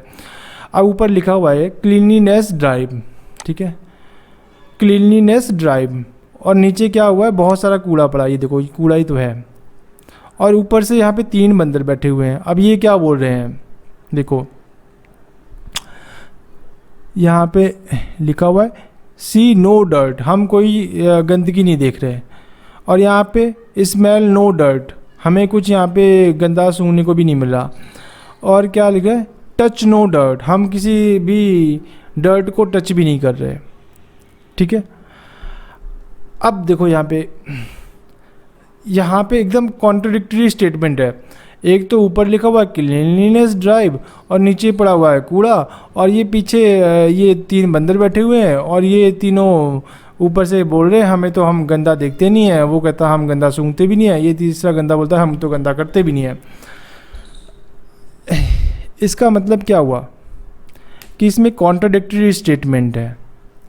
कॉन्ट्रडिक्टरी स्टेटमेंट क्या है, पैराडॉक्स है। पैराडॉक्स क्या हुआ कि एक बंदा हिपोक्रेट है, वो बोल कुछ और रहा है, कर कुछ और रहा है। यहाँ पे उसने लगाया हुआ क्लीनलीनेस ड्राइव और सबसे अधिक कूड़ा इसी ने फैलाया हुआ है। और दूसरी बात है, ये बंदर बिठा दिए और इसमें लिखा हुआ है कि हम तो देखते ही नहीं है, और हम तो सूंघते भी नहीं है, और हम तो टच ही नहीं करते, ठीक है। ये तीनों आप इसको गांधी जी के साथ भी रिलेट कर सकते हो, ठीक है। गांधी जी के जो 3 बंदर थे उन्होंने भी ऐसे बोला था, हम बुरा नहीं देखते, बुरा यहाँ पे क्या है डर्ट लिखा हुआ है, इतना ही फ़र्क है। अब आप बोलोगे तो इसमें सही क्या है, देखो जो तुम्हें दिखाई दे रहा है ना बस उसी के आसपास लिखना है, उससे एक्स्ट्रा नहीं जाना। अगर यहाँ पे गांधी जी नहीं दिखाई दे रहे हैं तो उनके साथ तुम लिख नहीं सकते, कंपेयर कर सकते हो, इट सीम्स लाइक, ओके। और ये इन सब चीज़ों के बारे में अच्छी तरह से लिखना है कि एक हाउस है, there is a house and the person we are talking. अब ये नहीं लिख देना कि there is a house and some people are, बिल्कुल इसको एक्सप्लेन करना है एक कहानी की तरह। जैसे तुमने ये देखा है, जैसे जो तुम्हारे ब्रेन में आ रहा है उसको लिख के भेजो मुझे, ठीक है। फिर उसको चेक करेंगे कि भाई इसमें तुमने क्या क्या एनालिसिस किया, क्या क्या गलत किया, फिर उसको दोबारा से ठीक करेंगे, फिर मैं आपको वापस भेजूँगा, ओके। नेक्स्ट क्वेश्चन ये भी लिखने वाला है। देखो 50 नंबर तो तुम्हारे ऐसे ही हो गए 50 में से, तुम्हें 50 तो ज़िंदगी में कभी मिलने वाले नहीं है। 50 में से तुम ये मान के चलो 25 मिलेंगे जब पूरा अच्छा करके आओगे। 25 या 30 से अधिक क्वेश्चन पेपर में आंसर नहीं आते हैं। तो तुम्हें पूरा क्वेश्चन अटेम्प्ट करना है और सबसे अधिक लिखने की प्रैक्टिस करनी है, क्योंकि जीके वो पैराग्राफ है वो तो मैं तुम्हें अच्छी तरह एक्सप्लेन कर ही देता हूँ, ठीक है। और कुछ ग्रामेटिक पार्ट होगा वो भी करा दूंगा, बस लिखने वाला तुम्हें खुद करना है, इसमें तुम्हें कोई हेल्प नहीं कर पाएगा। देखो, राइट ए लेटर, अब नेक्स्ट आ जाओ। Write a letter to the Hindu expressing view about the importance of co curriculum activities in the all round development of student. Sign yourself as Manoj. Okay, residence of Pandey होगा, डी बाई यहाँ पे आएगा, चलो मनोज पांडे, रेसिडेंस ऑफ देहरादून उत्तराखंड, ठीक है। अब क्या बोला गया कि आपने एक लेटर लिखनी है दी हिंदू। दी हिंदू क्या है, एक न्यूज़पेपर का नाम है, बहुत महंगा न्यूज़पेपर, 10 रुपये का एक न्यूज़पेपर आता है इसका, ठीक है। तो एक्सप्रेसिंग योर व्यू, और सबसे अच्छा यही है, ठीक है। और मे भी अगर तुम्हें स्टार्टिंग में तुम बच्चे हो तो मैं रिकमेंड नहीं करता इसको ख़रीदना, ओके। इंडियन एक्सप्रेस खरीद सकते हो अगर ख़रीदना भी हो तो। Write a letter to the Hindu expressing views, अगर तुम्हारे घर में पहले से आ रहा है तो फिर ठीक है। Expressing views about the importance of co curriculum activities, अब तुम्हें दी हिंदू को बताना है कि भाई जो ऑल राउंड डेवलपमेंट बच्चे की है उसमें को करिकुलम एक्टिविटीज़ की कितनी इंपॉर्टेंस है, और अपने आप को मनोज पांडे बताना है, रेसिडेंस ऑफ देहरादून उत्तराखंड। और ये करना है, लिखना है, सच में लेटर राइटिंग है, इसमें कुछ अधिक टफ नहीं है, लेटर तुम नॉर्मली लिखना सीख ही गए होगे। Next, you have been asked by your class teacher to deliver a speech on a topic, man is the most dangerous animal in the world. Man is the most dangerous animal in the world in a morning assembly, write the speech in about 130 to 50 words। अब यहाँ पे सबसे important चीज़ क्या है, words. 150 से exceed नहीं करना है और 130 से कम नहीं लिखना है। अब बोलोगे काउंट कैसे करेंगे हम, एक एक को काउंट ही करने बैठ जाए वहाँ पे एग्ज़ाम में, नहीं भाई, इसको तुम अपने घर में काउंट कर लो कि मैं एक लाइन लिखता हूँ तो उसमें कितने वर्ड होते हैं, फिर हम और वहाँ पे पेज अलग आता है, ठीक है। तो 2-3 A4 साइज़ के पेज में देख लेना, वहाँ पे अगर लेंथी पेज आए तो तुम अपना उतने में ही लिखना। पेज बड़ा आया ना तो तुम साइड में लाइन कर देना और अपना स्पेस बना लेना कि हाँ मेरा इतना ही स्पेस है, A4 साइज़ का इतना सेंटीमीटर होता है, चाहे मैथ तुम्हें तो अच्छा आता है, ठीक है। उससे एक्सीड नहीं करना और फिर उसमें लिखना स्टार्ट करना। मैं पेज तो देंगे ही वो लोग ना, इतना लिखने के लिए बोल रहे हैं तो, ओके। और उसमें वर्ड फिक्स रहते हैं, एक लाइन में 7 ही आएंगे, 7 या 6 से अधिक नहीं जाते हैं। और वर्ड में ये काउंट नहीं करना, बाय, ठीक है, टू, ये सब वर्ड में काउंट नहीं होते हैं, ऑन, दी, ये सब काउंट नहीं होंगे, ओके। तो ये भी आपको लिखना है। नेक्स्ट, ये बहुत बड़ा पेपर है कहने को, तो आप इसको सॉल्व करने में भी टाइम लगेगा, तो जितना भी है पर करना है। नेक्स्ट, आपको क्या करना है, right the complete sentence, correct the following statement. अब इसमें कुछ स्टेटमेंट दी हुई है, आपको इसको करेक्ट करना है, ज़रूर करना है घर पे, ठीक है। ये मैं करा देता हूँ। Filling the blank with appropriate modals. अब मॉडल्स तुम्हें क्या होता है, can, could, may, might, would, should, ये सब मॉडल्स होते हैं ना, तो हमें यही लगाने हैं इसमें। अब देखो फर्स्ट क्वेश्चन क्या है, द वाइसर्स were horses beggars would ride, ठीक है। यहाँ पे क्या है ना, वुड, WOULD। ये है क्या, ये है प्रोवर्ब। प्रोवर्ब का इसका मतलब क्या है इस सेंटेंस का, देखो अगर राइटर कह रहा है कि जो इच्छा करने वाले लोग हैं अगर उनके पास सब कुछ हो जाए तो जो सबसे गरीब इंसान है वो भी सब अचीव कर लेगा ना। मतलब सिर्फ विश मांगने से कुछ नहीं होता कि मेरे को भगवान ये मिल जाए, मेरे को वो मिल जाए, उसके लिए हार्ड वर्क करना पड़ता है और बहुत अधिक हार्ड वर्क करना पड़ता है। Next, you visit Dehradun, you must stay with us. इसका देख लेते हैं क्या होगा। Will you visit Dehradun, you must stay with us, will तो नहीं आएगा। Should, may you visit Dehradun, you must stay with us, ठीक है। तो इसमें जो भी तुम्हें सही लगे वो टिक कर सकते हो, और मेरे को तो मे लग रहा है, ठीक है। Next, you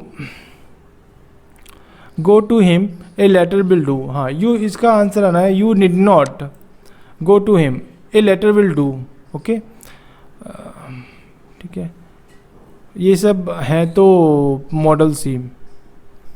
next, kill the snake lest it may sting you. Sting होता है डसना, ठीक है।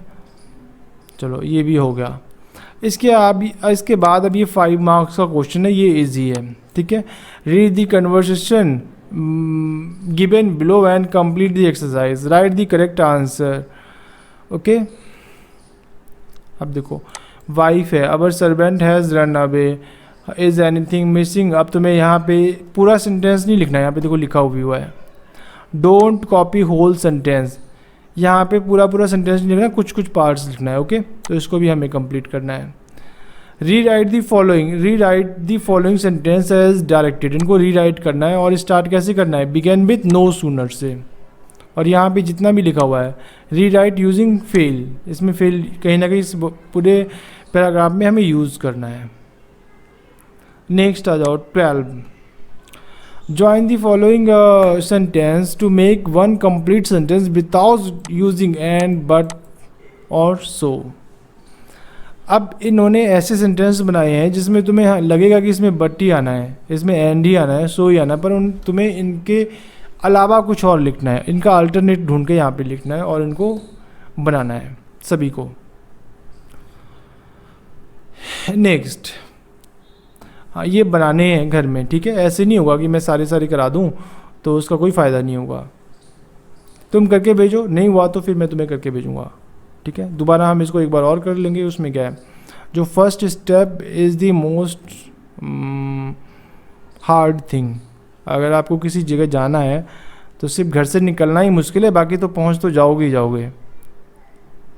कहीं पे अगर पहुँचना है ना तो सबसे मुश्किल काम क्या है, घर से निकलना। इसके बाद तो सब आसान होता है, आराम से सब मिल जाती चीज़ें। तो इसीलिए अगर हमें इसका एग्ज़ाम पास करना है तो सबसे पहली चीज़ क्या है, स्टार्ट करना। एक बार तुम ये सब स्टार्ट करो, अपने आप तुम्हें लगेगा कि हाँ भाई अब ठीक है, हो रहा है। और बस यही है, एनडीए का पेपर आप इसको समझ के चलो, आईएएस का पेपर समझ के चलो, इससे ऊपर कहीं भी कुछ नहीं पूछते। ये एकदम हाईएस्ट लेवल ऑफ नॉलेज है। नेक्स्ट, अब यहाँ पे हमें क्या करना है, यहाँ पे देखो, ये पहले तो बिलो आर गिवन आइडोम्स हैं। आइडोम्स पता क्या होते हैं, जैसे एक आइडोम्स होता है नाच ना जाने आंगन टेढ़ा, ठीक है, हिंदी में। इसका मतलब क्या होता है कि अगर किसी इंसान को कोई काम नहीं आ रहा तो वो बोलता है कि ये ऑफिस ही ख़राब है। अगर किसी को कुछ ऑफिस में काम नहीं करना आ रहा, वो हमेशा ब्लेम करेगा कि भाई आज तो मैं घर से ही मतलब ऐसे आया था तो वहीं से मुझे ऐसे हुआ है, रास्ते में मुझे तो बिल्ली मिल गई, ठीक है, तो उसने मेरा रास्ता काट दिया, इसलिए मेरे से सब गलत हो रहा है आज। अब ये नहीं दिखता भाई, जो प्रॉब्लम आ रही है वो अलग है, वो तुम्हें उसके लिए स्किल सेट चाहिए, वो तुमने की नहीं, ठीक है, और अभी ब्लेम करने पे लगे हो। तो आइडम्स क्या होते हैं, सिंबलाइज होते हैं, इनका टू दी मीनिंग कभी नहीं निकलेगा, ठीक है। टू दी मीनिंग क्या हुआ, लिटरल वही सेम का सेम मीनिंग कभी नहीं रहता। जैसे यहाँ पे लिखा हुआ टू एग ऑन, अब यहाँ पे कोई भी ऐसा आंसर नहीं होगा जिसमें एग यूज़ हो रहा हो, ठीक है। टू एग ऑन स्लोली, ये बिल्कुल भी नहीं हो सकता, ये हो ही नहीं सकता, क्योंकि ये आइडॉम है, ये प्रोवर्ब है, ये कहावत है। टू डिस्ट्रॉय स्लोली, ये भी नहीं होगा। To give a walk over, ये भी नहीं होगा। इसका मतलब टू अर्ज समवन। टू एग ऑन का मतलब होता है कि टू अर्ज समवन। टू अर्ज का मतलब होता है रिक्वेस्ट करना। तुम लोग ये भी बोलोगे अर्ज का हमें मतलब नहीं पता लगा, अर्ज होता है रिक्वेस्ट करना, ओके। इन दी स्विम का मतलब कि स्विमिंग पूल में अच्छी तरह नहाना, या एक रिवर क्रॉस करना। To cross river by rowing, नहीं, ये तो हो ही नहीं सकता ना, लिटरल मीनिंग तो होगा ही नहीं, क्योंकि ये प्रोवर्ब है। To cross a river by swimming, बिल्कुल नहीं, ये तो कभी नहीं हो सकता। To be in the river बिल्कुल नहीं, क्योंकि ये प्रोवर्ब है, तुम्हें चाहे इसका आंसर आता हो या ना आता हो, लिटरल मीनिंग नहीं हो सकता। तो अब बचा कितना, एक ही तो बचा, नोइंग लेटेस्ट थिंग, यही इसका आंसर है। इन दी स्विम का मतलब होता है कि जो हम, जैसे नहीं इन दी स्विम, हम अभी तैर रहे हैं, हम अभी जैसे कोई काम कर रहे हैं तो हमें उस चीज़ की सारी नॉलेज होती है। जैसे बच्चों ने जो एग्ज़ाम दिए थे तो उस टाइम पे उनको बहुत सारी नॉलेज थी, फिर धीरे धीरे क्या होता है कि एग्ज़ाम ख़त्म, नई नई चीज़ें आ गई, वो सब भूल जाते हैं। ठीक है। To be on the carpet, अब देखो इसमें कारपेट वाला कोई है, ए हार्ट फेल्ट वेलकम, ये तो बिल्कुल भी नहीं होगा। ठीक है, क्योंकि यहाँ पे वेलकम की बात हो रही है और कारपेट एकदम रिलेटेड है। To be on the ground, ये भी नहीं हो सकता कि बंदा कोई ग्राउंड पे है। ठीक है, अब यहाँ पे दो चीज़ बचे हैं हमारे पास। To be subject of criticism, to be under consideration.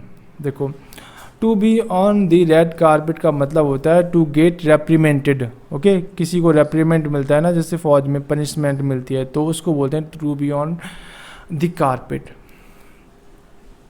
अब यहाँ पे आंसर क्या होगा इसका, क्रिटिसिज्म नहीं, पनिशमेंट और क्रिटिसिज्म में फ़र्क होता है। क्रिटिसिज्म होता है मैं किसी को गलत बोलूँ, जैसे मान लो कि कोई ऑफिसर किसी को क्रिटिसाइज़ कर रहा है, भाई तूने ये काम गलत कर दिया, तूने इसको ये नहीं करना चाहिए था, गाड़ी यहाँ पार्क नहीं करनी चाहिए थी, ठीक है, खाना टाइम से नहीं बना, क्यों।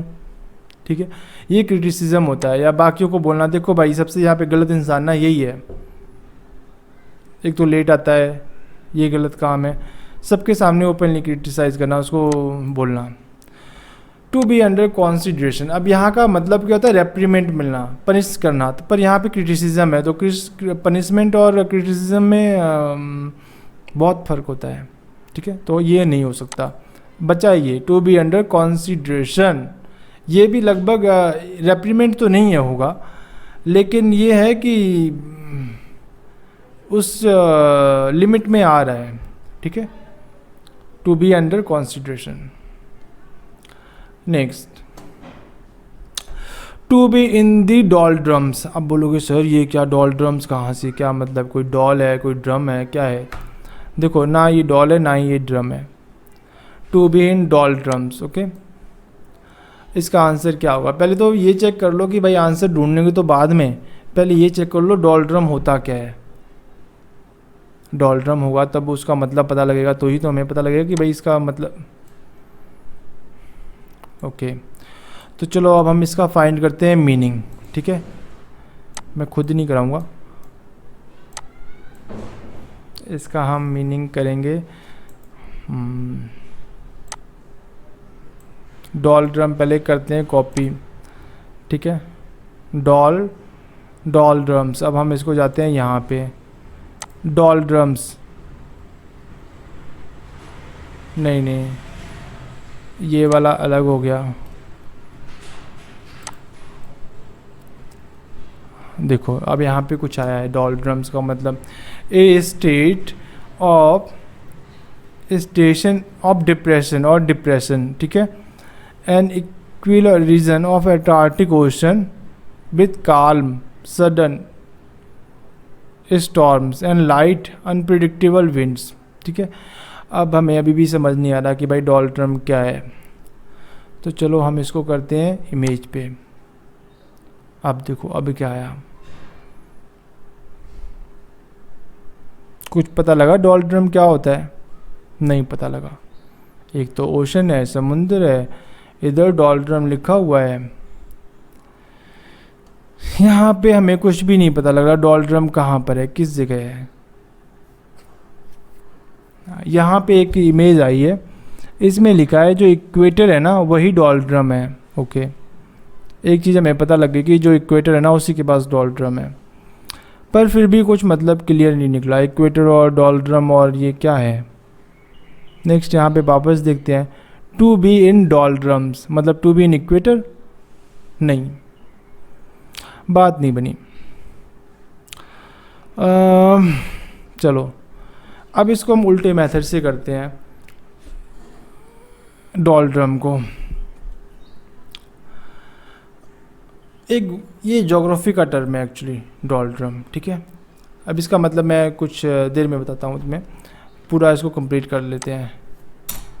डॉलड्रम सर्च करते हैं, डॉलड्रम बेल्ट, डॉलड्रम एंड, तभी कुछ नहीं आएगा क्योंकि डॉलड्रम से सर्च किया हमने, कुछ नहीं आया। अब इसके साथ एक और चीज़ करते हैं, डॉलड्रम एंड हॉर्स लैटिट्यूड, हाँ ये वाला।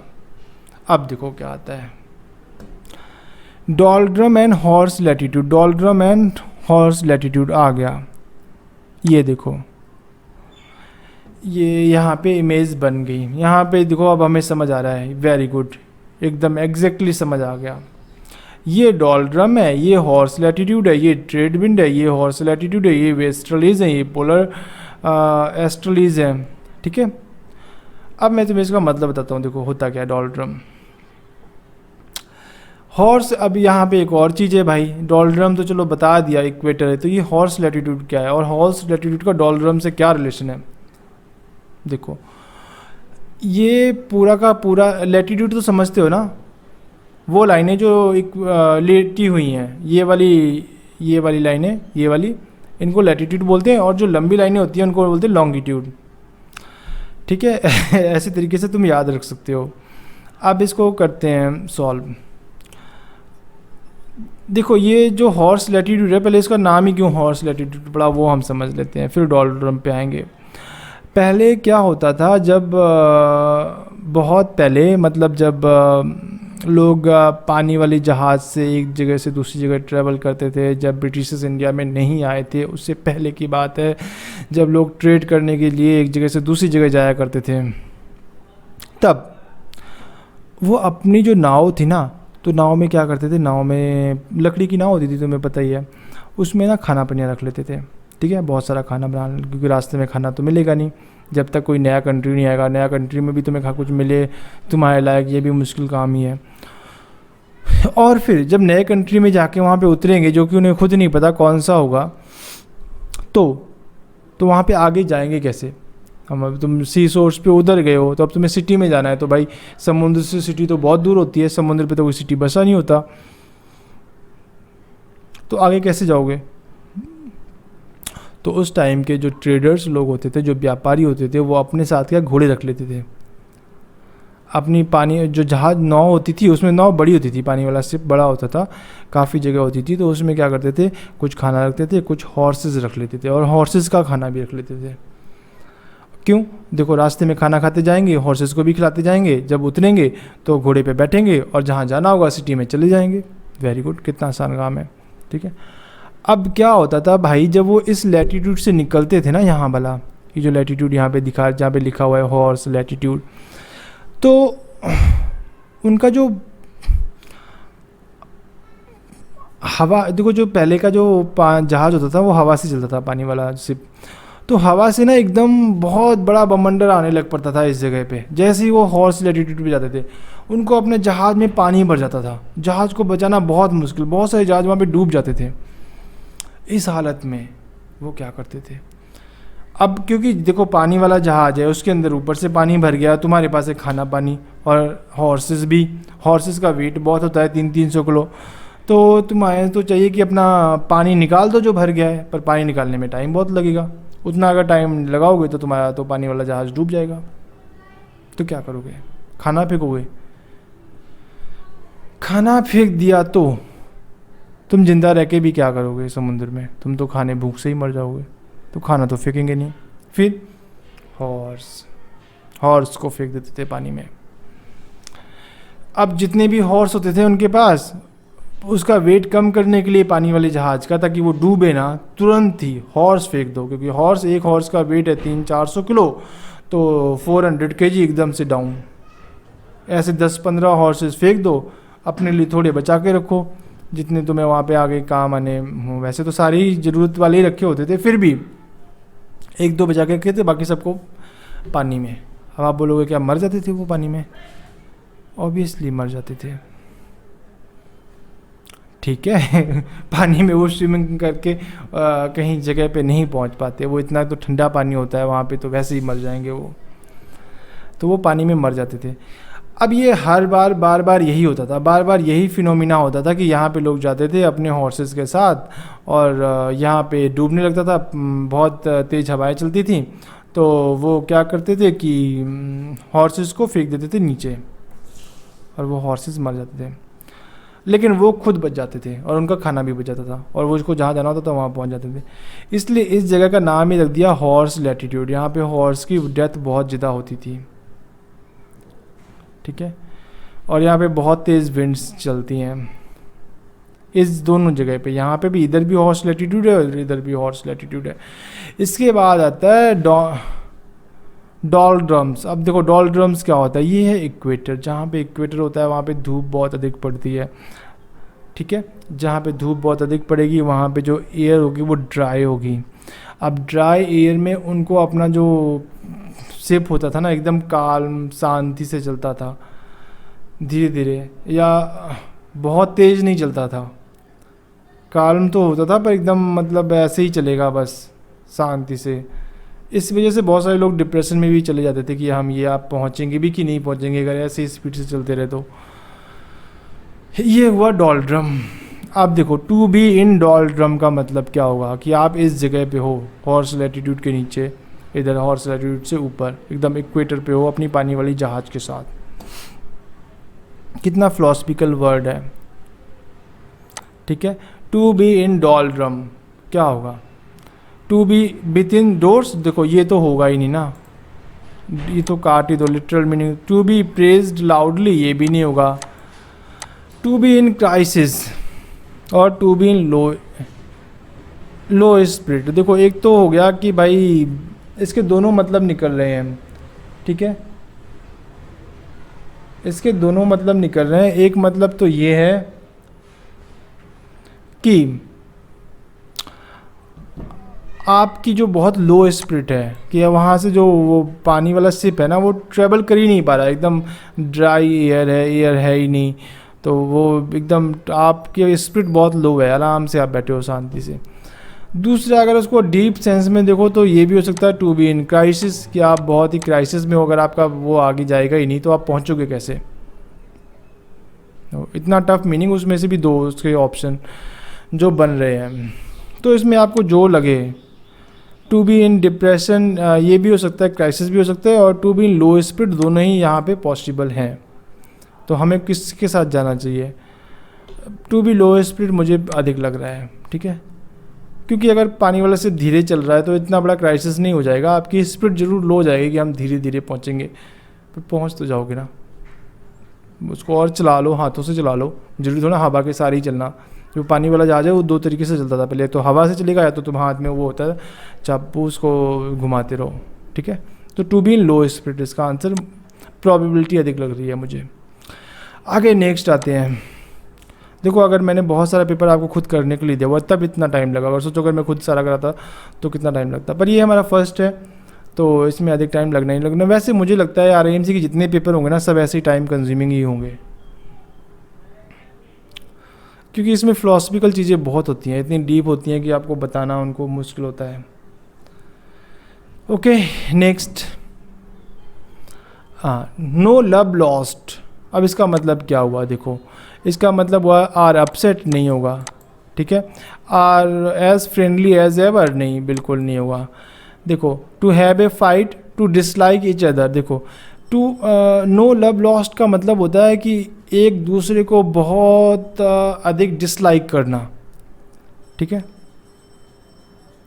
To have a fight, fight में और डिसलाइक में थोड़ा फ़र्क होता है, फाइट नहीं होगा यहाँ पे, डिसलाइक अधिक प्रोबेबिलिटी लग रही है, ठीक है।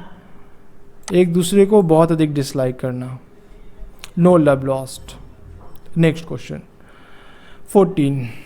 अब देखो यहाँ पे क्या आता है, choose the word which is opposite in the meaning of the word underline. लेकिन यहाँ पे अंडरलाइन तो किए नहीं है, पेपर में भी ऐसे ही है, पेपर में अंडरलाइन किए नहीं, तो हमें यहाँ ना खुद से निकालने पड़ेंगे, अंडरलाइन करना पड़ेगा और खुद से उनके मीनिंग ढूंढ के खुद से आंसर करना पड़ेगा, उनका अपोजिट मीनिंग भी निकालना पड़ेगा। हाँ, रिलीजियस लीडर आर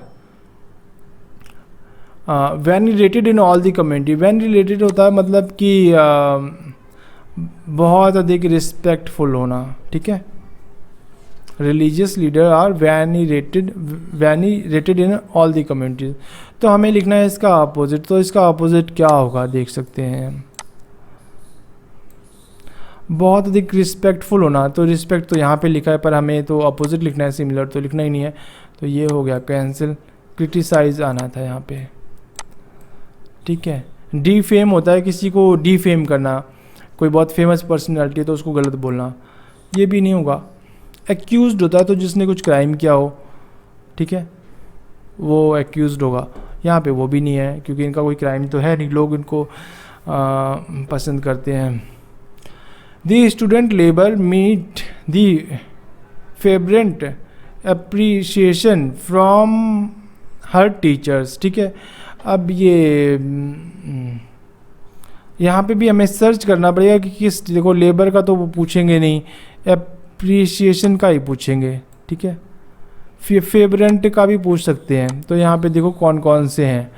इसका आंसर में भी ये फेवरेंट होता है बहुत अच्छा, तो इसका अपोजिट होगा फ्यूरी, बहुत गलत। Okay, all the employees look for decile servant. अब देखो फॉर डिसाइल सर्वेंट क्या होता है, जो तुम्हारी अच्छी तरह से बात माने। डिसाइल होता है कि जो तुम्हारी पूरी मतलब एकदम बात माने, ठीक है, गाय की तरह रहे। तो इसका अपोजिट लिखना है सिमिलर, तो लिखना नहीं है, तो अपोजिट क्या होगा, ड्यूटीफुल। ड्यूटीफुल तो नहीं होगा, हगली भी नहीं होगा, इनसिंसियर भी नहीं होगा, इसका होगा अनमैनेजेबल। डिसाइल होता है जो इजीली तुम्हारी बात माने, मतलब मैनेजेबल हो, गाय की तरह रहे। गाय जैसे मैनेजेबल होती ना, उसको ज़्यादा कुछ नहीं करना पड़ता, तो यहाँ पे क्या होगा, अनमैनेजेबल, इसका अपोजिट। चलो अब नेक्स्ट करते हैं। ये जो मैं पेपर कर रहा हूँ उसको ध्यान से करना है, आपने बार बार इसको करना है, इसमें बहुत सारी चीज़ें हैं। Over use of cosmetic add made the model look ghastly. अब गैस्टली क्या होता है, एकदम ख़राब। जैसे एक मॉडल थी, उसने कॉस्मेटिक बहुत सारे लगा लिए, मेकअप कर लिया, तो उसका कोई गैस्टली लगने लुक हो गई, ठीक है। तो अब यहाँ पे क्या होगा, इसका अपोजिट हॉरिबल, अट्रैक्टिव। पहले तो हम यहाँ पे कर लेते हैं इसको ठीक। ये कौन सा क्वेश्चन है, 14 है।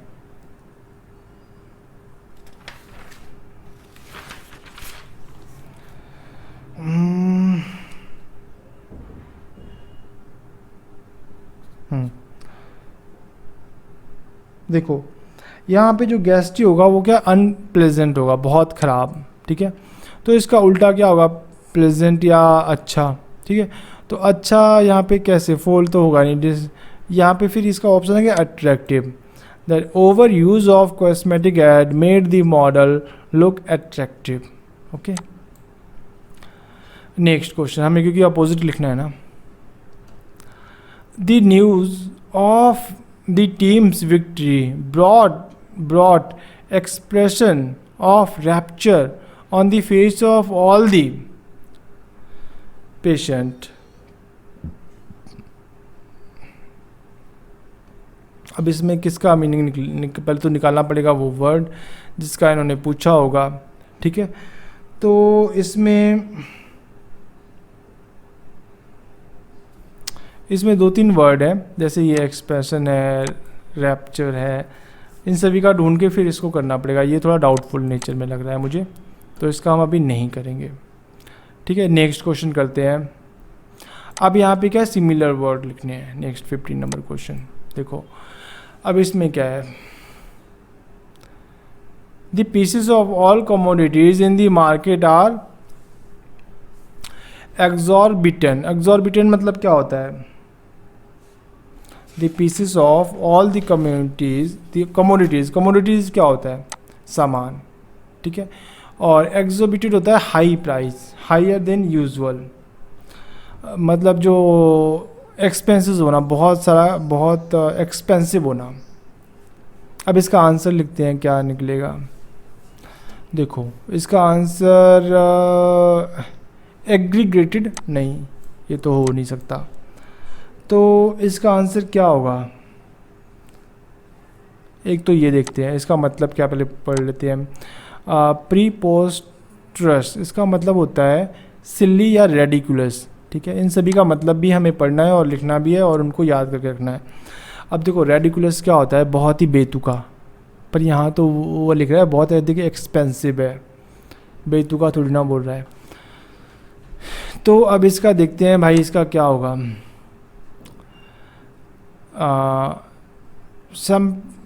सम ट्रस, अब इसका मतलब होता है बहुत अधिक एक्सपेंसिव, ओके, इन लुकिंग। तो ये और ये हो गया सिमिलर, तो इसका फिर आंसर बन गया 3। ऑल्दो ये काफ़ी टफ है बच्चों के लिए, बच्चों के लिए क्या, ये मतलब सबके लिए टफ है, पर फिर भी हमें करना है, मिनिमम मार्क्स स्कोर करने ही करने हैं, ओके। ये हाईएस्ट लेवल ऑफ है, कॉलेज में भी ऐसे नहीं पूछते हैं। अब नेक्स्ट देखते हैं, the bomb blast mutilated the bodies of the victim. अब देखो पहले तो बताओ विक्टिम कौन होता है। विक्टिम होता है जिसके ऊपर कोई अत्याचार हुआ हो, जो किसी साजिश का शिकार हुआ हो, जिसके साथ कुछ गलत हुआ हो, वो होता है विक्टिम। अब यहाँ पे क्या लिखा, दी बॉम्ब ब्लास्ट मल्टीलेटेड। मल्टीलेटेड का मतलब होता है बहुत सारे पार्ट हो जाना बॉडी के। The bomb blast mutilated the bodies of the victim, जो विक्टिम की बॉडीज़ थी उसके बहुत सारे पार्ट हो गए बम ब्लास्ट की वजह से। तो अब यहाँ मल्टीलेटेड का हमें क्या लिखना है, सिमिलर, मीनिंग अपोजिट नहीं लिखना है, सिमिलर लिखना है। इनहेलिटेड, अब इसका मतलब क्या होता है, देखो सबसे पहले जिनका भी मतलब नहीं आता वो सर्च करके लिख के या लर्न कर लो, ओके।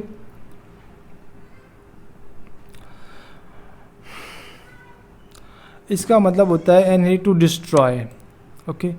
डेमोलिस्ड होता है, ये इसका मतलब भी होता है डिस्ट्रॉय करना। और यहाँ पे होगा मैंगल्ड। मैंगल्ड का मतलब होता है वही पार्ट में हो जाना, छोटे छोटे पार्ट्स में। तो ये सिमिलर हो गए, मल्टीलेटेड और मैंगल्ड। तो इसका आंसर फिर बन गया 3, ओके। फिर हमें जब आंसर आ गया तो ये नेक्स्ट फिर नहीं करेंगे। It had never been foreseen that the audience would pass unsavory comment on your recitation। अब कहता है कि भाई इट हैज़ बीन फोरसीन कि भाई ऑडियंस है वो कोई गलत कमेंट पास करे, अनस्लेबरी। तो इसका मतलब क्या होता है, देखो अनस्लेबरी हो गया कि कुछ रॉन्ग कुछ गलत। तो डिलीशियस तो होगा ही नहीं, डिलीशियस तो हम खाने के साथ लगाते हैं, जैसे it's very delicious thing, okay. फिर प्लेजेंट हो गया तो बहुत अच्छा, तो हम ये भी नहीं अच्छा तो बोल ही नहीं रहा वो, कहाँ पे ये प्लेजेंट, यहाँ पे भी है यहाँ पे भी है, तो अच्छा तो बोल नहीं रहा, ओके। तो इसको तो घटाते हैं। फिर नेक्स्ट टेस्टलेस भी नहीं बोल रहा ना भाई, कमेंट किसी को बोलने का मतलब टेस्टलेस तो उससे रिलेटेड है ही नहीं, बस नेस्टिया इसका ये आंसर है। अनस्लेवरी का जो सेम मीनिंग होता है वो नेस्टी होता है, ओके। अब next, the mountain air flowing from north has provided salubrious for the people settled air. अब इसका मतलब होता है बहुत अच्छा रहने के लिए, बहुत एकदम पीस शांति वाला एरिया, ठीक है। तो अब यहाँ पे देखो प्लेजेंट हो सकता है, अच्छी चीज़ है, ये भी ठीक है, प्लेजेंट का मतलब बहुत अच्छा। नेक्स्ट वर्चुलेंट नहीं, इसका मतलब होता है एकदम पॉइजन, ठीक है, तो ये तो नहीं हुआ। टॉक्सिक तो एकदम इसका अपोजिट वर्ड हो गया। यहाँ पे तो हमें बोला गया है सिमिलर वर्ड लिखने के लिए ना, यहाँ पे देखो ये सिमिलर वर्ड बोला हुआ ना, तो ये इसका अगर अपोजिट होता तो टॉक्सिक पक्का आना था। इसका दूसरा ये लास्ट होलसम, ठीक है, तो होलसम और प्लेजेंट दोनों ही नियर हैं, दोनों ही उसके मतलब सिमिलर वर्ड हो सकते हैं, पर यहाँ पे जो मोस्ट सुटेबल है वो आएगा होलसम। होलसम का मतलब ये होता है कि रहने के लिए एकदम बहुत ही अच्छा जगह, और सेलिब्रेट का मतलब भी यही होता है। प्रेजेंट का मतलब होता है प्लेजेंट भी अच्छा ही होता है, ठीक है, पर जो इसके मोस्ट नियर है वो यही है, तो ये भी कैंसिल। इसके बाद आगे आ जाते हैं next question. No one is allowed to transgress beyond the line of control. यहाँ पे देखो लाइन अलग है, ऑफ अलग है, कंट्रोल अलग है। तो इसका मतलब क्या हुआ, इसका मतलब होता है कि उस बियॉन्ड द लिमिट से आगे जाने की किसी को परमिशन नहीं है। तो कन्फाइन तो होता है एकदम बंद कर देना, जैसे अभी लोग कन्फाइंड है, ओके, कन्फाइंड जैसे कोरोना वायरस के टाइम में लोग कन्फाइंड अपने घरों में ही रहते हैं। नेक्स्ट वंडर मतलब वो एकदम गुम हो जाना, बाहर किसी को पता ही ना होना, वो भी नहीं है। तो ओके, इसका आंसर तो यही है ट्रिस पास। इसका मतलब भी ये होता है कि बियॉन्ड एक लिमिट के जाना, तो हमें वही तो नहीं करना है, ठीक है। एक्सीड का मतलब होता है कहीं भी आगे निकल जाना। नेक्स्ट क्वेश्चन अब आते हैं, question number 16। Give one word substitution for each of the expression. अब हमें वन वर्ड सब्स्टिट्यूशन करना है, ओके। अब इसमें देखो क्या होता है, one who comes as a settler into a foreign country, immigrant, okay. Immigrate to Canada, he is a immigrant in Canada. तो माइग्रेंट वो होता है जो यहाँ से जाता है, जो बंदा अपना कंट्री छोड़ के कहीं से जाता है, वो कौन से हो गए, माइग्रेंट। जैसे माइग्रेटरी वर्ड्स होते हैं, तो माइग्रेटरी वर्ड्स कौन से हुए, जो एक जगह से दूसरी जगह आते हैं। इमिग्रेंट होता है जो वहाँ पे बंदा सेटल होने के लिए गया हुआ है, okay. One who comes as a settler into a foreign country, बाहर की कंट्री में जाना सेटल होने के लिए, इमिग्रेंट्स, ठीक है, immigrants. Next, A state of absence of government in the country, एक कंट्री में गवर्नमेंट ही ना हो। अब आप बोलोगे ये तो बड़ी गलत चीज़ है, नहीं ऐसा नहीं है। कई जो स्कॉलर हैं, पॉलिटिकल फिलोसफर हैं, वो चाहते हैं कि एक दिन कंट्री स्टेटलेस कंट्री बन जाएगी, ओके। स्टेटलेस कंट्री का मतलब होता है कि वहाँ पे कोई गवर्नमेंट रहे, गवर्नमेंट की रिक्वायर्ड ही नहीं पड़ेगी, लोग खुद ही इतने समझदार हो जाएंगे कि गवर्नमेंट की रिक्वायर्ड नहीं रहे। ऐसा मानने वाले बहुत सारे लोग हैं, और हमारे गांधी जी भी ऐसे ही थे। गांधी जी भी यही मानते थे कि एक दिन स्टेट की ज़रूरत नहीं पड़ेगी। वो समझते थे कि state is an evil, state गलत होता है। क्यों ऐसा मानते थे? बिकॉज स्टेट बहुत ज़्यादा टैक्स लगाता है। टैक्स क्यों लगाता है? क्योंकि वो आपको सिक्योरिटी प्रोवाइड भी तो करता है। आप अपना जो बिज़नेस है वो जंगल में नहीं चला सकते, आपके पास रोड नहीं होगी, पानी नहीं होगा, इलेक्ट्रिसिटी नहीं होगी, सिक्योरिटी नहीं होगी। तो स्टेट आपको इतनी सारी चीज़ें देता है, सिक्योरिटी मुफ्त में दे रहा है, पानी मुफ्त में दे रहा है, इलेक्ट्रिसिटी पैसे लेके दे रहा है, तो इसलिए वो आप पे टैक्स भी लगा रहा है। लेकिन टैक्स कम होना चाहिए, अधिक नहीं होना चाहिए, नहीं तो जो बिज़नेस है वो ग्रो नहीं हो पाएंगे। ओके, इंडिया में इसीलिए तो ग्रो नहीं हो पा रहे, बिकॉज 30% तो इनकम टैक्स ही लग गया, फिर कॉर्पोरेट टैक्स अलग से, तो जबकि बाकी कंट्रीज़ में ऐसा नहीं होता है। ओके, चलो ये तो गवर्नमेंट की पॉलिसी है तो हम इसमें नहीं, इसका मतलब होता है anarchy. Okay, anarchy, a state of absence of government in a country. A person who draw maps and chart, cartographer, ठीक है। A state of extreme excitement, हाँ ये फ्यूरी। ओके, इसको हम इस टाइप से लिख सकते हैं, ए स्टेट ऑफ एक्सट्रीम, FRENZYFNG, ये होता है दी state of extreme excitement. Next, a person, an animal और ए प्लांट, और ए है यहाँ पे, ठीक है, और अलग है, ए अलग है, और a plant that lives, grow and is often found in a particular place. देखो भाई, इसमें जब ये क्वेश्चन आया तो मेरे दिमाग में 2-3 क्वेश्चन आए, आंसर आए। पहला तो ये हो सकता है कि इसका आंसर हो नेटिव, ठीक है, या इंडिजीनियस, ठीक है। इंडिजीनियस भी तो वही होते हैं जो एक जगह रहते हैं, लेकिन जो नेटिव हैं, इंडिजीनियस हैं, ये सिर्फ एक वर्ड है, ये वन वर्ड सब्स्टिट्यूशन नहीं है, ये कभी भी वन वर्ड की सब्स्टिट्यूशन कैटेगरी में आता ही नहीं है। तो फिर क्या करें हम यहाँ पे? इसका आंसर बहुत मुश्किल है, ठीक है, लेकिन फिर भी हमने अपनी प्रीवियस नॉलेज से इसको फाइंड कर लिया है। ए पर्सन, एन एनिमल और a plant that live and grow and is often found in a particular place, इसको बोलते हैं फ्लोरा एंड फाउना। ओके, इसको हम अच्छी तरह से लिख सकते हैं यहाँ पे, 1 मिनट में ट्राई करता हूँ।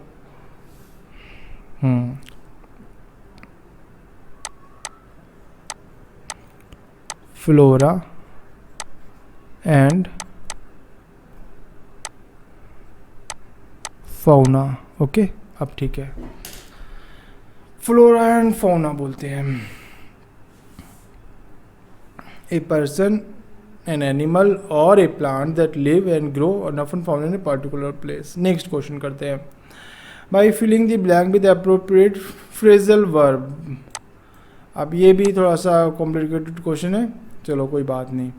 लेट्स अब यहाँ पे बीच में वो लगा हुआ है dash dash dash. Let's the meeting we can have it tomorrow. 17 में आंसर क्या आएगा? Let's call off, let's put off, let's wrap up, let's hurry up. देखो अगर यहाँ पे हरी अप लगाएंगे, let's hurry up the meeting we can have it tomorrow, तो भाई अगर टुमारो ही करनी है तो अभी हरी अप क्यों कर रहे हो? नहीं होगा ना. रैप मतलब ऑलरेडी मीटिंग चल रही है उसको रैप कर देना. पुट ऑफ मतलब उसको भी आगे एक्सटेंड करना. तो यहाँ पे कॉल ऑफ होता है. Let's call off the meeting, अभी हम मीटिंग ख़त्म करते हैं, अभी नहीं रखेंगे. We can have it tomorrow. Okay next.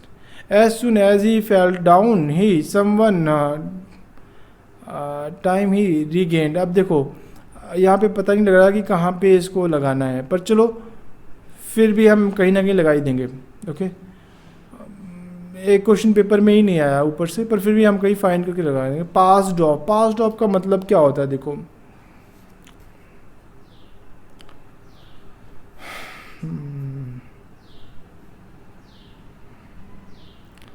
ये सभी के सभी वर्ब ही है. जो पास्ट ऑफ हो जाना कोई एकदम पास्ट, इसका फ्रेजल वर्ब तो बन नहीं रहा है. जो पास्ट अवे ये बन रहा है, जैसे किसी की डेथ हो जाना तो पास्ट अवे आता है. यहाँ पे जो लगेगा वो पास्ट आउट है. As soon as he felt down, he passed out after some time. He passed out after some time. He as soon as he passed out after some time he regained. passed out होता है कि unconscious हो जाना. Okay become consciousness ना रहना. तो regain तो तभी होगा जब उसकी consciousness हो ख़राब होगी. अगर वो एकदम मर जाएगा तो दोबारा थोड़ी ना regain कर लेगा, फिर तो चला गया ना. तो इसलिए unconscious होना ठीक है, यहाँ पे वर्ड यूज़ होता है. unconscious passed out ही है एक फ्रेजल वर्ड. नेक्स्ट क्वेश्चन करते हैं. He me when he saw me doing what kind that. अब इसका भी कुछ क्लियर नहीं हो रहा. You should stop smoking. Tell off. ठीक है, ये हमने ट्राई करेंगे. ओके 2-3 वर्ड हैं जिसमें प्रॉपर तरीके से पेज में क्वेश्चन पेपर में क्वेश्चन ही नहीं है, तो कोई बात नहीं. ओके लास्ट का काम आपका जो बचता है, काफ़ी अधिक काम हो गया है, पर आप इसको अच्छी तरह से टाइम लगाओ. ये टाइम कम हो जाएगा. आज हमने एक पेपर किया, कल दूसरा करेंगे, आप 5 पेपर करेंगे ना, इसके बाद जो हमारा स्पीड है वो बढ़ जाएगी ऑटोमेटिकली. और नहीं करेंगे तो सारी ज़िंदगी में कभी नहीं होने वाला ये सब कभी नहीं होने वाला. ओके अगर हम इसके लिए ट्राई नहीं करेंगे. इसको हमने पैसिव वॉइस बनाना है, इसको ट्राई करना है पूरे को पैसिव वॉइस बनाने के लिए. गलत बनाओ सही बनाओ जैसे भी बनाओ, बना के मुझे भेज देना. इसके बाद मैं क्या करूँगा, इसको हम कर लेंगे दोबारा से. ओके तो लेक्चर अभी ख़त्म होता है. काफ़ी बड़ा लेक्चर है ये, और इसको हमने करना ही करना है. टिकटॉक टीवी सब बंद. ओके आइदर दिस और नथिंग. या तो कुछ मत करो या तो फिर यही करो, तभी ये सॉल्व होगा, अदरवाइज़ नहीं होने वाला. Okay thank you.